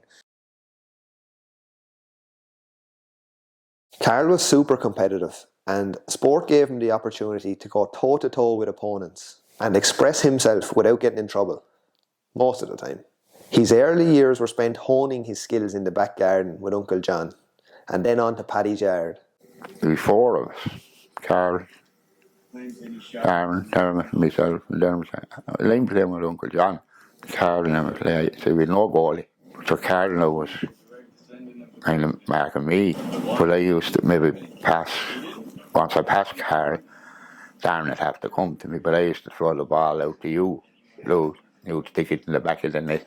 Karl used to go mad. Darren. I would remember being in the store with Paddy and sometimes Kevin and Aaron would be there, but we'd always be hurling in there. And until Paddy would get fucking contrary and turn on one of us and we'd have to stop. There was always a ball went somewhere close to an office or a customer, so we'd have to stop. I think the closer it went, the closer he wanted it to go. That was the time he was under Grandad's wing with the bee and all that. Anytime I would have been up there when Chalky was there, hurls came out. Yeah. And he'd be getting out the front, you'd maybe hit the ball. Or he'd be in the entrance to the shed. But the ball would be hit in, and I might have been fancying myself as a hurler, and he was a little fella, and he'd be just big hitting me. I'll sort you out. No, I'll sort you out. You're not even landing me. Then it was on to Belfield, where he made many lifelong friends. We hurled on 3 different teams together. There was the Raps, obviously, from underage all the way up to senior. There was the CBS. We won the All-Ireland with that team, remember? A really good team.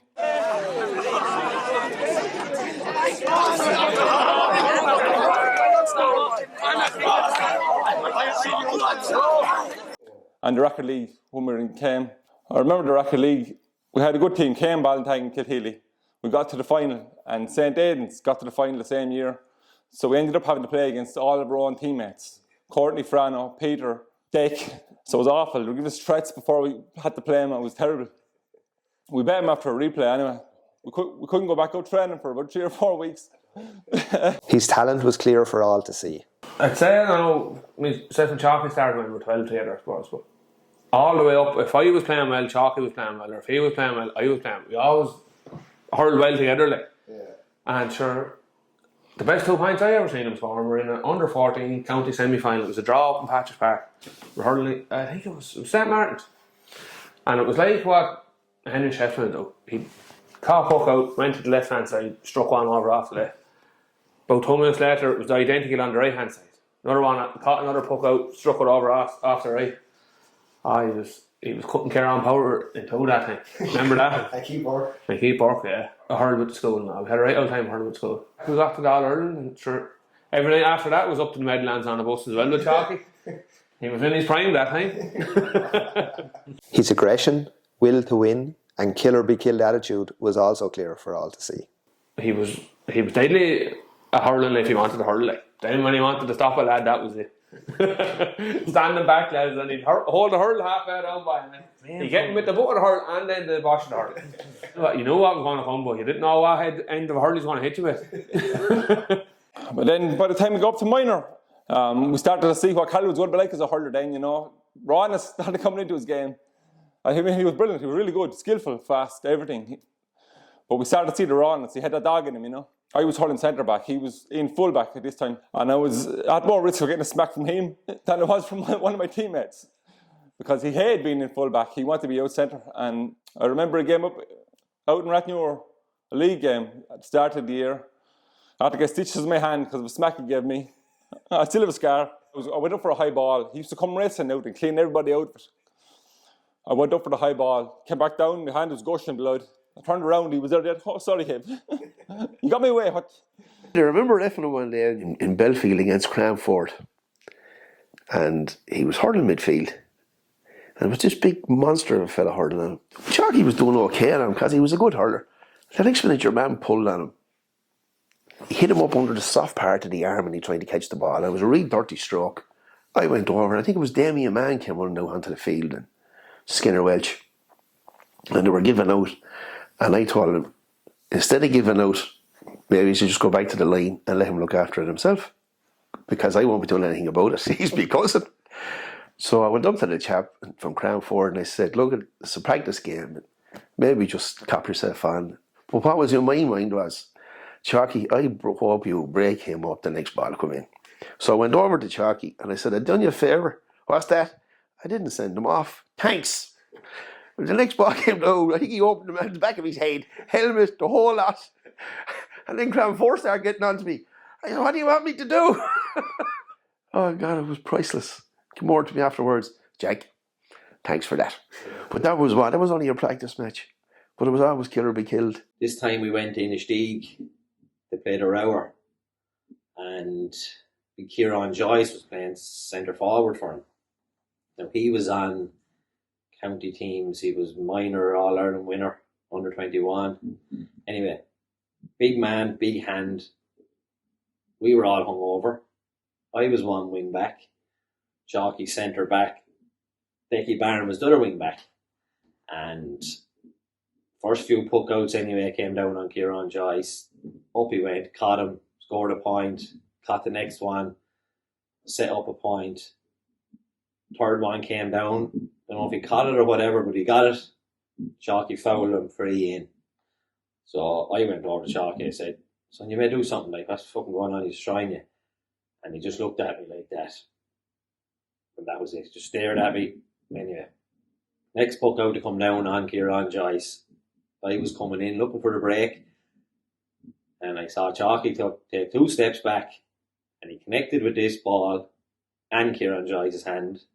He broke his hand in about 5 or 6 places, I'd say. And the ball went 30 yards up the field. Kieran Joyce went down in a heap on the ground. And Chalky just came to me, all right for you, son. And I remember when he came on and made his debut with the Raps senior. He was wired up to the moon, boy. He was good that day when he came on. I think he was marking Stephen Doyle. Yeah. Stephen Doyle was county man at the time. He made his name out of that then. He was on the Raps team for 2 or 3 years then, and then he said, there, I'm gone. He was some lost to the Raps that time.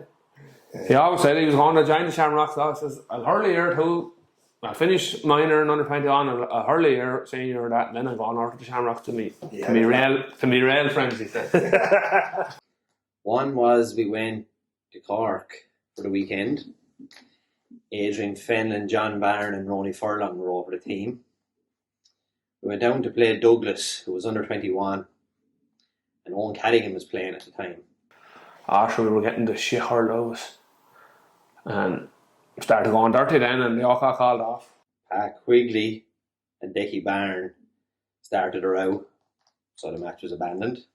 But we made up for that night in around Cork City. And we were walking down to the city and we met this old boy on the side of the road handing out flyers. So we took a flyer off him and it was for a strip club.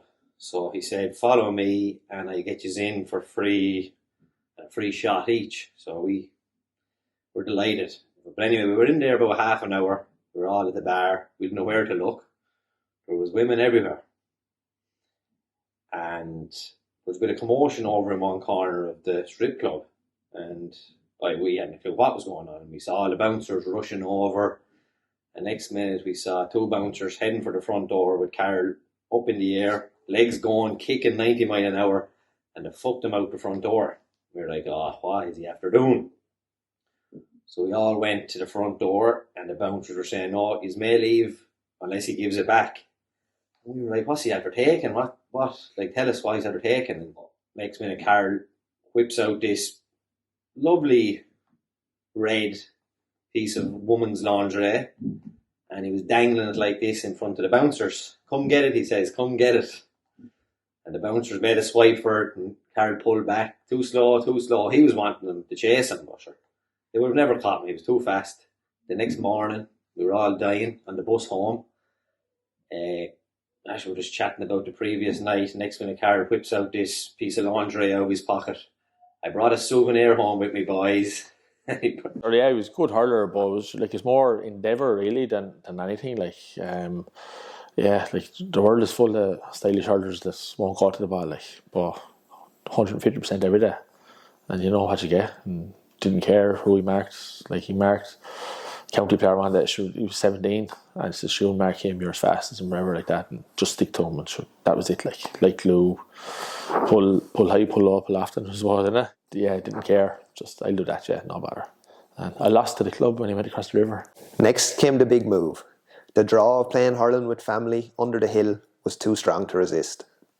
I never ever did broach the subject, you should leave the Rapparees and join the Shamrocks. I deliberately never said that to him. But I used to jeer him saying, you're a Marshallstown man. Remember that. You're not hurling with your own club. Everybody should hurl with their own club. I remember even getting in on that as well. There was a lot of talk about him coming over, and I remember him, like, I had pinned him one night in Benedict's, and I said, you're belonging to Shannon, and you should be in the Shannon, and your cousins and your family, and that's where you are, and under the hill. And he was leaning hard enough, like, he was fairly close to it. Someone told me that Chalky had transferred to the Shamrocks, but I was delighted, yeah. All the family were delighted. Yeah. I remember I was in school one day, I was out getting a book out of my locker, and Caelan Morrissey was after being walking by, and he shouts down to some other fella, did you hear the news?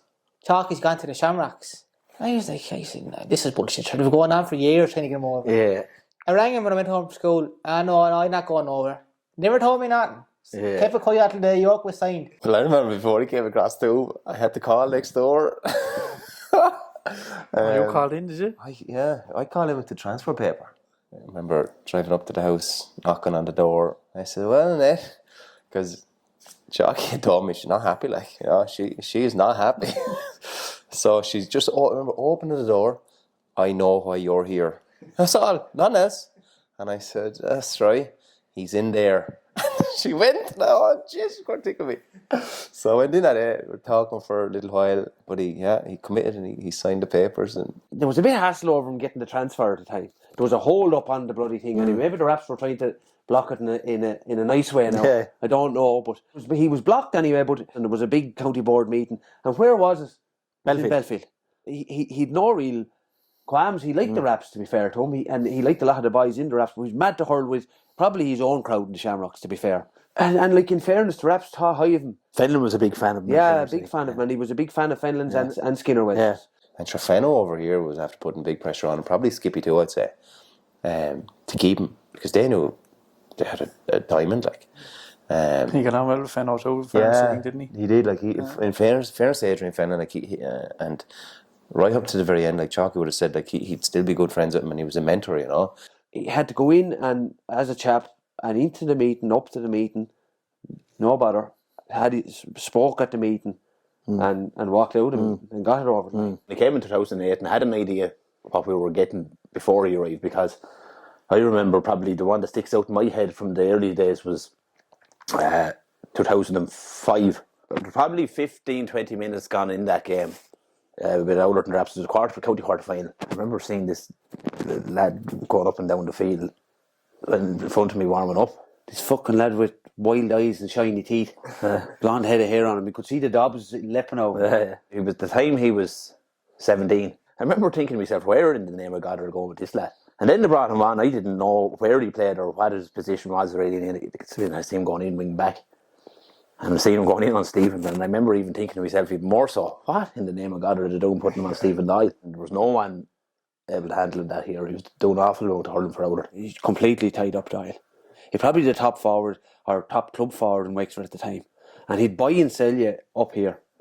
And your man was only fucking 16 and a half, 17, and he tied him up, like. So he was flying, like they couldn't get away from him. He was sticking on him, he was pulling him, he was getting stuck in, and I was just like, fuck. He was just deadly that day. He was probably the Raps' best man that day, I'd say. When I saw him that day, I was like, he has to come across the river, like. So I kind of knew from that stage the kind of player you were getting. And I remember when he transferred, the first game he played with us, and it was only a league match, and he was playing centre back, and he was, you'd know by him now, he was buzzing for this match. He was hungry for his first day out with us, and we were poor on the day. We'd half a team out, we were half it was a Martin senior team, and they were kind of playing with us. But this lad was flying. I remember thinking after 10-15 minutes, by jeez, we were after getting a jingler. So when he came over, like, the pressure was on, but he wanted to be the best he could be, and for him that meant living on the right at the edge. I remember, was it down in Gorey, was it against Ballygarrett? I think it could have been his first championship. He fired up like fuck that day though. Oh, he was so high, like, you know, but we were getting stuck in, and probably Robbie over the team, and Robbie would have had him wound up to the last anyway. There was a raw pull. He was a yard out in front, and the ball was head height, and your man came from behind and caught him high. Oh, this fella did pull across his back. We fucking marked him down the forward back. Oh, he had it for a week and a half. Chalky came and darted him. And then your man darted him. Well, he grabbed him, right? Turned the hurl like that and was trying to get the butt of the hurl into the face guard. Never lead like. But the red mist. Oh, it just descended. But your man caught him bad the first. Like, he wasn't looking for it. He was hurling harder, right? But he turned and he darted it. There was always one thing, you got 100%. And that was probably Robbie Jacob was his biggest supporter, I think. It was always culling this and culling that, and culling his man for this fella and culling his man for him. He'd give you his own, and he'd give it all his own on the field. And if you wanted someone to mark a good hurler without fouling him, without being dirty, Karl Cullen was the man. Because he'd go through you for a shortcut, but he wouldn't let you go through. If there was a player that you were looking at on the other team, you know, a sort of a marquee player, he was the one you earmarked straight away from. He was the man. He kind of relished that as well. He loved that.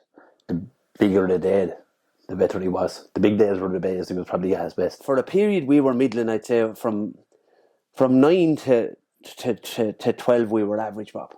But we were always able to be there or thereabouts. But fucking one of the biggest reasons was that most teams in intermediate have one or two good forwards, And so straight away we had a lad to put him out again.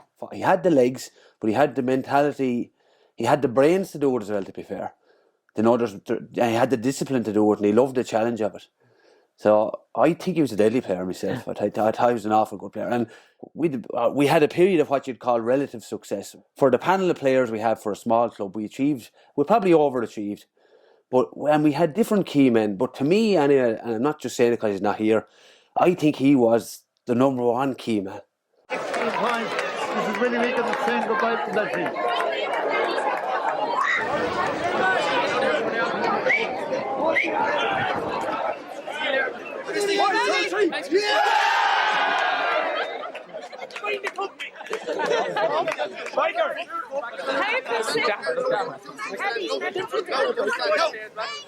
Give him fish.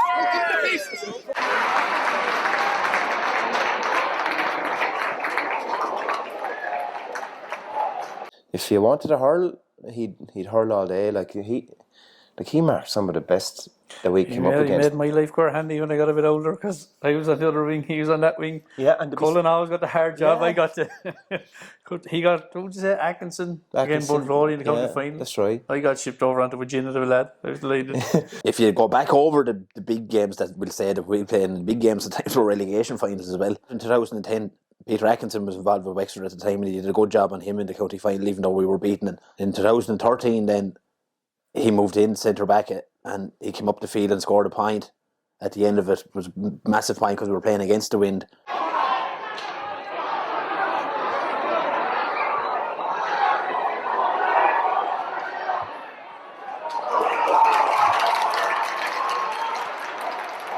'14, then we played the Duffery, and it was probably the deciding factor in the replay after moving out on Johnny Flynn O'Connor. Johnny Flynn O'Connor went to town the first day, but to me, the second day, the day we won, he was the man in the match on Johnny Flynn O'Connor. I thought he was deadly on Johnny Flynn O'Connor that day. James close to the sideline, it's knocked away, and the ball, possession won in there by the centre half back, puts the ball inside the goalkeeper, comes through, he loses it, the number 13, and over goal. Johnny Flynn O'Connor, the man who had such an outstanding game the last day, whipping it towards the midfield. It's one inside by George Jacob. George giving it across there towards the centre half back, Karl Cullen. I think he's already got a point. This time he plays it low inside. It's going to land on the 20-metre line. It's pulled on first time there, the number 5. That number 5 with Lar McDonald. He came to Karl Cullen. He added to it. There towards the midfielder, Bob Jacob, but he don't get possession either. The ball eventually won. There is that the centre and half back. Barry Dobbs is he going to rest it. Oh, lovely shielding there. His hurl was held back, but Andy Wallace was there. Comes off the stick of the Duffery player, Ger Coleman inside as well, but the ball eventually won by Karl Cullen. Hanging up there, Emma Quirk trying to get it away. It's whipped along the ground, close to the sideline there. Sean White doing very well to keep that in play. He gets around. Johnny Flynn O'Connor is still going. A great run here. There and winning the ball very well there. It's the midfielder Bob Jacob playing it over here. Is that well, no, that was the centre half back, Karl Cullen, who wins possession. A good bit further over there on the far side. Tussling away the ball, eventually won is Anthony Wallace. Anthony trying to break away with it. He's fouled on this occasion. No, it wasn't Anthony Wallace.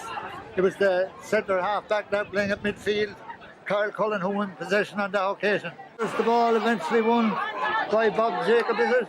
It's played back over across the field. He go up the field and score a point on a lad as well. He scored a point again morning here. Scored a point on Johnny Flynn O'Connor. Set up another attack. Sean Wise plays a good ball out to the centre half back. Going strolling up the field. Has he got the point this time? The centre half back is the scorer, Karl Cullen. The throw in that day, I think I said it to you before. Johnny Flynn O'Connor was giving him a few shots before the throw in, and he hopped off Johnny Flynn O'Connor. And Johnny Flynn O'Connor, you're not playing on Sean Wiles today. Shamrock centre half back. The second half is underway as the number 6. Karl Cullen has gone to midfield. Stalemate down there as the ball is eventually won by James Nolan. James of the Duffery. There was a ball around the middle of the field, and there was lads. I was caught in under my sort of feet. There was 3 or 4 Duffery lads all over me. I couldn't even get enough room to get my arms out, or spread my arms, or spread my legs to get the ball out into space. And the lad was sort of standing on the outskirts. Patience wouldn't have been his biggest quality, I'd say, any time. He got enough of looking at this anyway. He sort of said, this ball has to move somewhere fairly soon. So he let go, he took me, he took 3 or 4 different lads and the ball out. So I think I ended up with 3 or 4 stitches in me under my knee from the county final at the end. I called it me Karl Cullen's car. You're getting into relegation finals then. We give the relegation final that George mentioned against Monagear. He was the best man we had on the day, even though we were beaten as well. And then we played in another relegation final the year after against the Pats. And to be fair, I'd say he was probably the best man on the field that day as well. Toughness, the willpower to go for it, bravery to go for a ball. That's what I describe. It's essential that Wexford hold out to Cork right now until half time as the number 19 gets possession. Plays across the goal. Here's a chance for the Cork men. Oh, but throwing himself in front of it there. The number 2, Karl Cullen. He was the saviour on the occasion. Karl getting it out there to who else but Garrett's in it. Well, the first thing that had come into my head watching him hurling was his bravery. He was real fast. The biggest strong trait he had was his will to win. He'd kill you rather than let you get the ball. I would agree with that now, you know. Cork play the ball in field. Is it going to beat everybody? No, it's the number 20 in possession. Gets it across. Brian O'Loughlin comes to it. And the goalkeeper Niall Maher doing very well to get that one in for 65. And like he would have got booked and sent off because he just wouldn't let you get the better of him. And he used to get dirty jobs, like he'd be put on the best hurler. Like said, Tompkins of Askamore now, you know, he was a fairly good operator when he was fit with the county, and he was big, he was fast, he was well able to take a score, but there was no dirt in him at all, you know. So Chalky, although he lived on the edge, he didn't have to get caught into, he didn't have to cut into him, but he hurled him, so he could do it either way.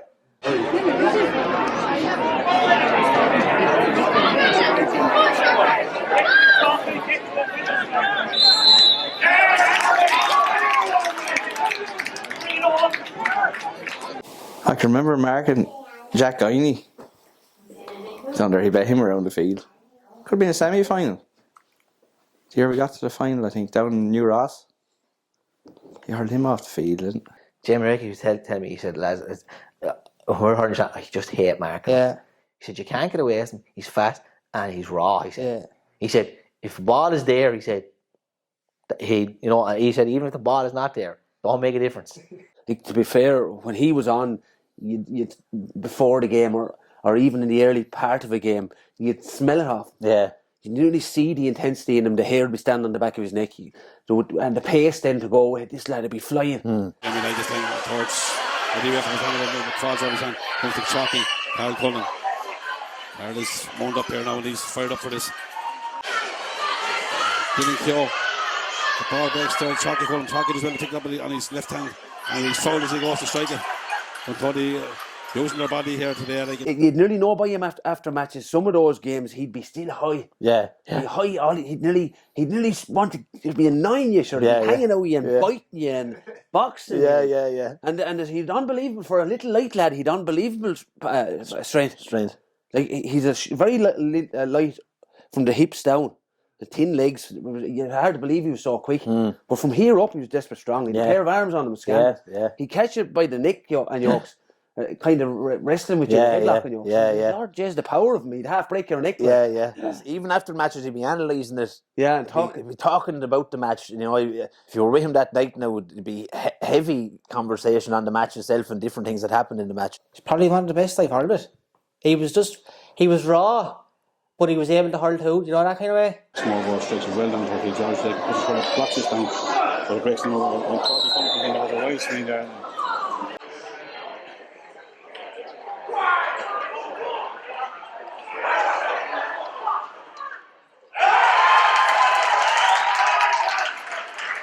It's a nice day, no sunshine right now, so it's perfect day for hurling. Good cutting towards the middle. Number 7 strikes in towards the middle.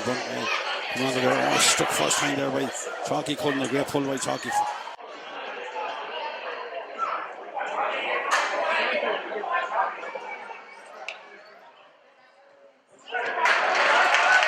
As far as Chalky Cullen, number 5 here, Chalky does well, has a go, and that's a great score from Chalky.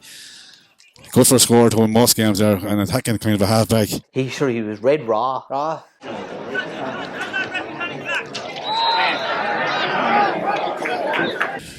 The ball breaks towards George. Chalky puts the first time on the ground. Surprisingly, the Duffy goalkeeper keeping his puckouts very high. Won't travel too well. Harry Goff's got inside. Let's drop.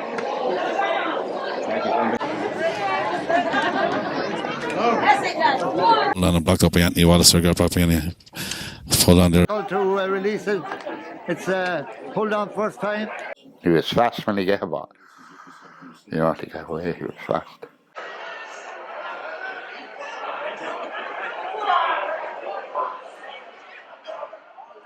The referee on this one, he blocks this down and breaks to Karl Cullen, and he's being chopped as he went to hit it, and the referee lets it go. Karl on the wall and Hurl hand pass, lovely ball. About 27 minutes gone in the first half. Came up, get a little bit of more now. Charlie Cullen with the ball and Hurl heading on the far side of the field, strikes it up and towards only catch right at the mind.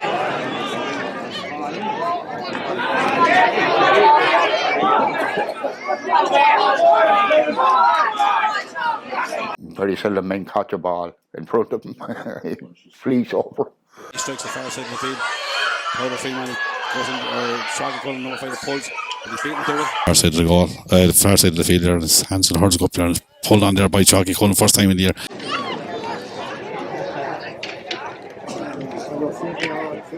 Vital to win this ball. Come on under there, Charlie bats it down.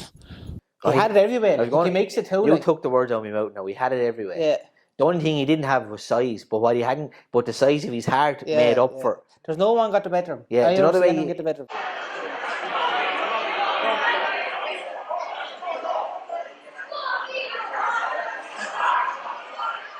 Fairness to the fucker, he wasn't afraid to cut scalps off lads up there either to come up first. He'd train like. We'll get to Casey. Remember Casey? Morris Casey was a fucker for slapping. You know, all the slapping and training, bursting you like. In fairness, Morris probably had a bit of a tendency, maybe at times when you maybe going to pick a ball, he could sneak the hurl in, and sometimes he'd get the ball, and sometimes he could get the ball in the hand. And it's Chalky, he won't slap at me. So the next Tuesday night, Morris was on Chalky. I think Cullen probably had enough of it this day anyway. He was after getting the stick on the hand too many times. Morris started slapping on Chalky. Well, he hit him with the hurl. That way. I think across the neck. Boom. Straight cross out down like that. Paul Gann out now. Ran him out of the field. Did he? Always a dirty stroke ever seen in my life. It was like a scene from Braveheart, to be honest with you. In training. Fuck that, he says he was laughing. Then one match that I do clearly remember, he was on Jamie Codd, and Jamie Codd was going to beat us on his own. There was the talk. And Jamie Codd was a good hurler. Chalky skinned him. Yeah. And every time you'd look, he was stuck into him. Ball or no ball, you know. We hurled Ross in a practice match. Big ignorant fella came in on Chalky, big forward, big massive fella, and he started pulling instead of grabbing. They were taking lumps of one another. And I showed in, say, Chalky, you're in trouble here. No, I'll bring him down, he said. Don't worry, I'll bring him down, he said. Chalky pulled down one time, the man back in next time, your man hit him with the hurl up in the ribs. I could hear the like this on the ground. Go up on the next ball, come in, took the head, helmet, broke the helmet in half, crossed the back of the head. Chalky pulled her on, your man pulled her on, he seen the ref coming. And it went like that. Thought Chalky was going to stop. The other fella just kept going. I know, Codgy, you swear he's out in the cornfield. And your man was getting bit to it. And he just kept, he never stopped once. He was gone anyway. Once he goes into over that line, he's gone. There's no coming back. I said, this is what senior hurling is like. I don't want nothing to do with it. Well, we were hardly on the field on that. Didn't make a difference, big or small. Like when he was flying fit, there was no one that'd live with him. No.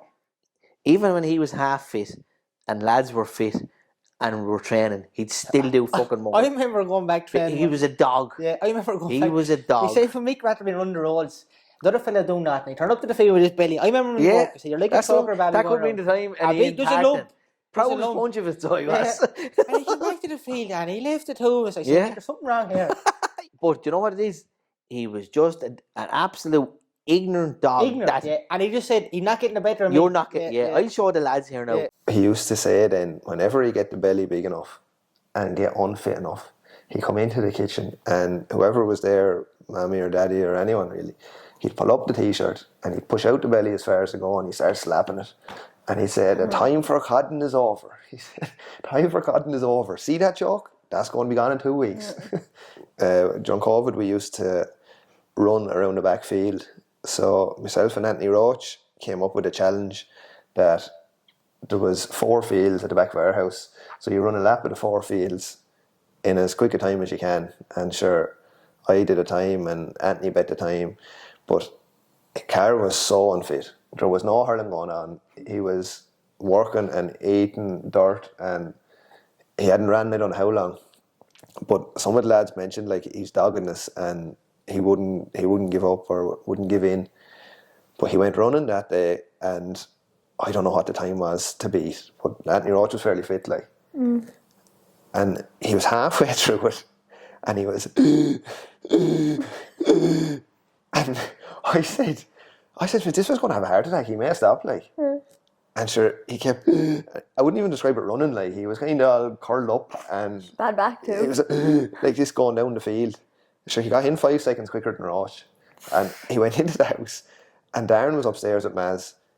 And sure, he didn't know what was going on, like, but he said he came out. Then he heard Karl in the toilet. He was about 10 minutes trying to catch his breath, and he whitened the face, and he. But in no way would he let Roach or me, for that matter, beat him with it. When he got hurt today, when he went through the pain barrier for his friends and his family and his club. In fairness to him, the hassle he got with his back in the last couple of years, there's no one else would have kept doing what he was doing. He was coming up, bursting, because he wasn't even training, he wouldn't go easy. Like he'd be bursting into lads. He'd go home, he'd be in giblets to the back, or he could go down in the hip during the training. Do you remember the night? I remember when he went to pull on the ball. Remember that morning? He was marking him. Oh yeah? I thought he was killing the fucker. He just went to pull on the ball, and he went, that roars him. But like he was down, and he was like literally curled up in pain, like, and he was just really, he was heavy breathing. The teeth were clenched, but he wouldn't let anyone touch him. You know, we were trying to say, don't move now, and he said, no, fuck it, I'll get up. And then, no, don't move, and we were going to call an ambulance, the whole lot. He said, no, wouldn't let anyone do on. And I'll never forget, he got the hurl right, and he just did that, right? The boss of the hurl on the ground. Next thing, he started to, like this, right? Pull himself up with the hurl. And a few of us around, and we're like, you know, and he wouldn't let anyone touch him, right? Like that. Even when he's in bits, he's a dirty fuck. He could hurl it up to the top of the hurl, and then he went, just, go up. And I don't know how he may even made a sideline, but like that. But that was his last couple of years of hurling. Alistair Renwick getting pulled asunder, get back right, hurling, broke up again, back with your man. I remember when he hurt his back hurling, he drove home anyway, and came like this fella curled up in the hoop, coming into the house, hardly able to get up the steps, and fuck, every time he moved, like he was agony. So care doc was on the way out, and the care doc landed, and it was an Indian fella. And I knew, like, when this happened straight away, I said, this is not going to go smooth. The Indian fella went up to the room with his briefcase anyway of tricks. And then he went, and how is this and how is that? And I could tell he's going the long way about this, and Karl doesn't want to go the long way. Like, next time myself and Mammy were in the hall listening, all I could hear was, will you just shove the fucking needle in my arse, will you?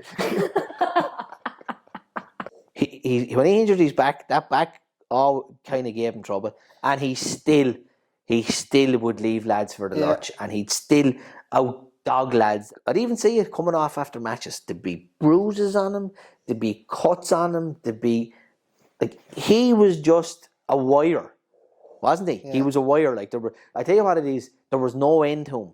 But even John, if his hand was hanging off, if his leg was hanging, he still keep going. Yeah. Oh, it's just his doggedness was the one that got me. Like, I remember we used to go down through the Raven, down training in Karl, down through the Raven and back up on the beach. And I was fairly fit at the time, a few years ago now. But I remember we came back out on the beach, but I said I'd drive on a bit and test him. So Bob stuck with me and Chalky stuck with me, and we were all panting. Next thing, Bob started dropping off a bit, and he said, fuck it, he said, right? So he dropped off. And the other lad, there's no way. Now, I was fucked, but I knew he was fucked, so it was whoever was going to give in first. So I pushed him on a bit, and he started to pull back, and next thing I said, lovely, I'm after breaking him. I kept going. Next thing, all I could hear coming behind me was, that's the way he was breathing. It wasn't even, like, it wasn't heavy panting around. He just kept going, and he was gaining on me. And I was like, mother of God. This is all I could hear. And I said, stubborn fucker, are you? And he was not as fit as he was then, because it was after his back injury. and he was starting to, he'd miss a bit, then he'd come back. But I kept going and going. Then I broke him again, and I said, no, there's no way he's coming back now. Another 150 yards. And he tried to come back again. It took me 3 times to break him. And so we were at the end then, like, but he was unreal. I hate marking Wallace in training. Chalky used to love it. Because he knows he's getting hard for half an hour. Yeah. And they'd pull for lights out the two, but beyond the ball. I used to hurling back all training and move me into the forwards, and I used to mark Cullen. He'd come off the field, and I'm not going to, he could have lump out the top of my kneecap on there, and he'd be laughing at you. Yeah. He'd be laughing at you before he even hit you. He'd know he'd be getting you. Like, it must have been the toe of her, because with no real deep cut that don't bleed when you cut first. Yeah. And you look back there and he sees the teeth and he's laughing at you. And I'd be like, I'm going to get you. Sure. We used to love that. Yeah, he gave me that. I have a scar there. And that's why I went through a stage where I wasn't wearing the helmet. Then I put the helmet back on, but I took the face guard off. And remember, he was out in front of me, but the ball was gone out to the line. And I went to jump across, but he just went to flick the ball away. But whoever way I fell on, I fell right in front of him. And next thing, up like that. And to think, oh yeah, you're all right. No, he's just laughing at you. Yeah, he's laughing at everything. The day that really sticks out in my head, and it's not a glory day at all, was the relegation final with Monaghan. Be the Lord Jesus, in fairness. We trained that week up in the Shamrocks, and he was a mile off. The man was a mile off fit. His back was at him. He had an up and down year. I never saw him as unfit. Yeah. Father was involved, and he said something to me about him, and I said about him chancing him centre back, because there was no chance in him if he was anywhere middling right, because he'd just do the job. But he was so far off that was a stretch for anyone. And I said, put him into it. I said, whatever he'll have, he'll give you anyway. And in fairness, he dragged a performance out of himself that day. Nothing, and his body wasn't fit to go out, and nothing, only pure will and ignorance. Yeah. Best man we had that day. So I kind of, in my own head of it, will say 2008 to 16 boxed off as his sort of best years with the Shamrocks. 16, the back started to come at him. We played Aldgate in the quarter final. And you remember even your mother, I think it was probably a blow up between herself and Cullen at the time. He had got the injections the week before, but no way should he have been playing. And he came out that day and played bring back and Seamus Casey and did a job. He loved the opportunity to be a mentor to some of the younger kids in the club, taking over teams with George and Robbie Jacob. He was an outstanding selector. He was a deadly selector. We got to a final against Ferns, and they were better than this. During the match as well, he was deadly. He'd be mad into it. He'd think he could be hot, but he'd be calculated, fierce calculated. Awful cold, yeah. But remember before the Ferns match, we were lining out backs in the Oaks for these Ferns forwards, and Cullen said, I think we're going to have to try and score a couple of goals to win this match. What about Jack full forward? So we ended up going, I don't know whether we started Jack full forward. I can't fully remember, or we gave him 6 or 7 minutes in the middle of the field and slipped him in after a few minutes. But I think Jack scored 2 goals that day from full forward. In hurling in general, like, he was so reflective and so tuned into it. Like, it was unreal. Like, if things were going bad like that, he'd suggest something in the background, and then it'd be me or Wallace or Bob or someone would do something. But he'd be kind of after instigating it, but saying nothing. But like the nights out, like, he'd be mad for crack after, mad for. He always thought it was important that we all got out and, got out together and had a few drinks, and he'd hardly ever miss a night. And then a bit of a sing-song, of course, and he'd come on with his favourite. Like, we won the county final under 16 that year. I remember me and 2 of the lads walked down to Tosses. Me and the lads stood outside, and I spotted Chalky inside dancing. So I stood at the window and I just looked at him, and he just nodded at me. No. So he came out to the door then. I was like, "Will you get a bottle there? Get 3 bottles there, will you?" "You're going to get me fucking taken out." So about 20 minutes later, came out with 3 bottles. He's like, "No, go around the side there. Stop behind us." George and Cullen and my father were involved with the minor team. I think it could have been after 2011. You played Cranford.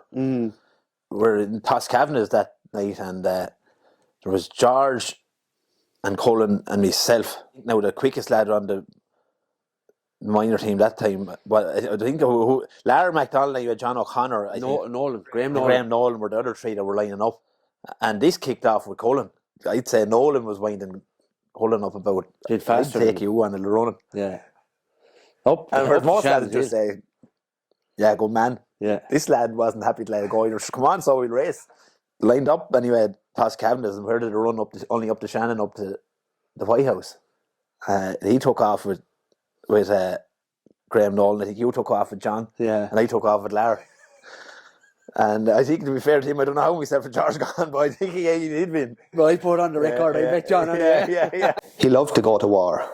Even going back to when for his last hurl that you had again Cranford. I said, we'll leave a few marks on these fellas now, whatever else happens. So that was all right. So they were warming up on our side. And we went out and just started running through their cones. And he was like, yeah. You could see him like starting to get really wound up. And like he hadn't been going that well that year with fitness and stuff. But because he was so wound up, he started to hurl like, and he started to get on a good bit of ball. He was flying. And he had cleared a load of ball. But next thing, they brought in this big fella. He's 6'3" or 4" maybe, but big love of that. Yeah. Chalky was here, bringing him on wing forward against Chalky, right? So that was all right. Man went to run into Chalky. Chalky straight up. Here's Big Joe. He sorted out. Big Joe got it there. Right, so then there was a bit of a ruckus, and your man was like, "Oh!" And next thing, Chalky came, grabbing him by the neck. The biggest lad just hitting him again, and he was just delighted. And that was the same man. He came off at half time, he twinged his hamstring. The first year, I think it's the only time I ever seen him get a red card. Yeah, like as mad and as wild as he was clever. He had ferocious speed. Yeah. Ferocious speed, but to be fair, a lot of lads would look at that and then they'd start to see the kind of wild side in him too, that, you know, this lad was mad for action, and he was. Sure, he had energy in bucket loads. Mm-hmm. But to be fair, at the times maybe why you wouldn't have got credit for it, he had a great brain, hurling, you know. He'd always be in the right position a lot of the time. He was very rarely caught out of position.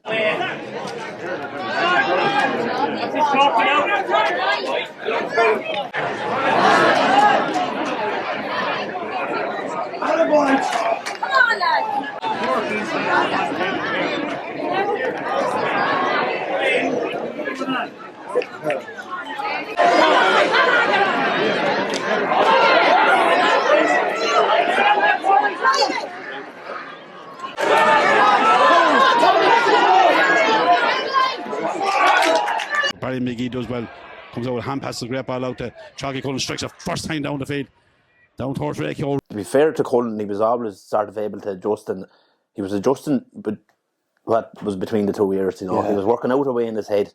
This lad is maybe after catching me on this ball. Yeah, that won't happen again. Yeah, and it didn't happen again. You know, he had a deadly head. Yeah, and he's had to put in a great effort there, but I think there's no hand of fresh legs. Chalky Cullen gets a puck out, but he's been hassled by the number 9. Turns his man, does very well, leaves him, strikes it first time down, and great ball down top of Lake Yaw. 10 minutes ago, sharp puck out to Chalky Cullen. Chalky strikes it after the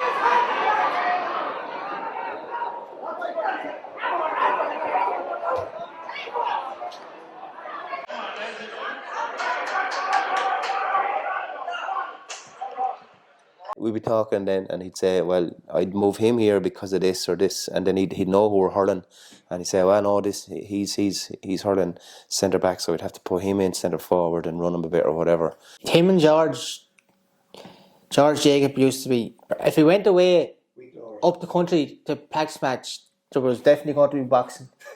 2 of them used to be just Carnew crowd. Yeah, they were filthy now. Every time he went up there was boxing. Chalky was boxing. He was hot, like, and he was fiery. Got the line a few times in Yorks. But if you looked at that in any detail or depth at all, he only ever got the line really in matches, Mickey Mouse matches. He was half tuned in. And he'd get a dart and be half asleep, and he'd get bit briary and cross, and he'd let go, or you wouldn't know what he'd do. Once we got going or was into serious business, like, there was never a problem or an issue then with discipline.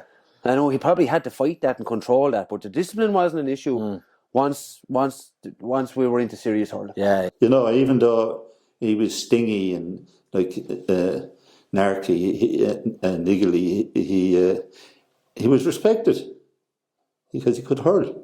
He played soccer first for one year there as well. How did that go? That didn't take off for him. Weren't wild enough for him, I don't think. But he could kick football too. He was a tidy footballer. He was a tidy footballer. I remember on there we were kicking football. He was some footballer too, lads. He was gifted at football. But there was a Schmozzle broke out. I think it was a minor football championship in Belfast. Playing Hard Rocks. But this row broke out and myself and Chalks were of course in the middle of it. And I pulled this haymaker and I struck Chalky here. Lord Jesus. He was out cold. Out cold. He says, I never got a box like it in all the fights I was in. He said that to me the whole time, man. He was out cold, lads. He never forgive me for that. Ask him more, we were playing a football and I was full back and the other fella was half back, and your man PJ Nolan, the county hurler at the time, he was playing midfield for me. He never fucked up. He was mouthing and shouting and his own players were even falling out with him and he never stopped to the ref. Something happened anyway, so I got enough and I told him where to go, and the other fella, I could see him laughing, so he started telling me what he's going to do to me. I said, come on in then. So he started on the way in and he was a big man now, about 6'3" or 6'4", and I'm looking at him, I said, hands full with this fella. So he comes in anyway and he started mouthing coming in again. He said, I'm telling you I'm coming into you. And I said, come on. And then I said, I'll tell you what I'll do, I'll go out to you. So he was walking by Chalky anyway coming in, and Chalky just turned to him and smiling, but he turned to me first as to say, what'll I do here? So I gave him the head, let him in. So he said to him, I just give you a bit of advice and you're going in there. He said, there's no point in going in there now unless you want to put your hands up.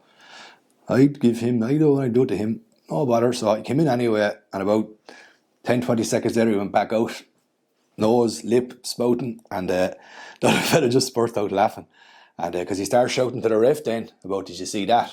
So the ref ignored him. So the other fella started laughing. He said, you can't say I didn't warn you. So he started mouthing the Chalky then, and then the dad started mouthing from the sideline, big man as well.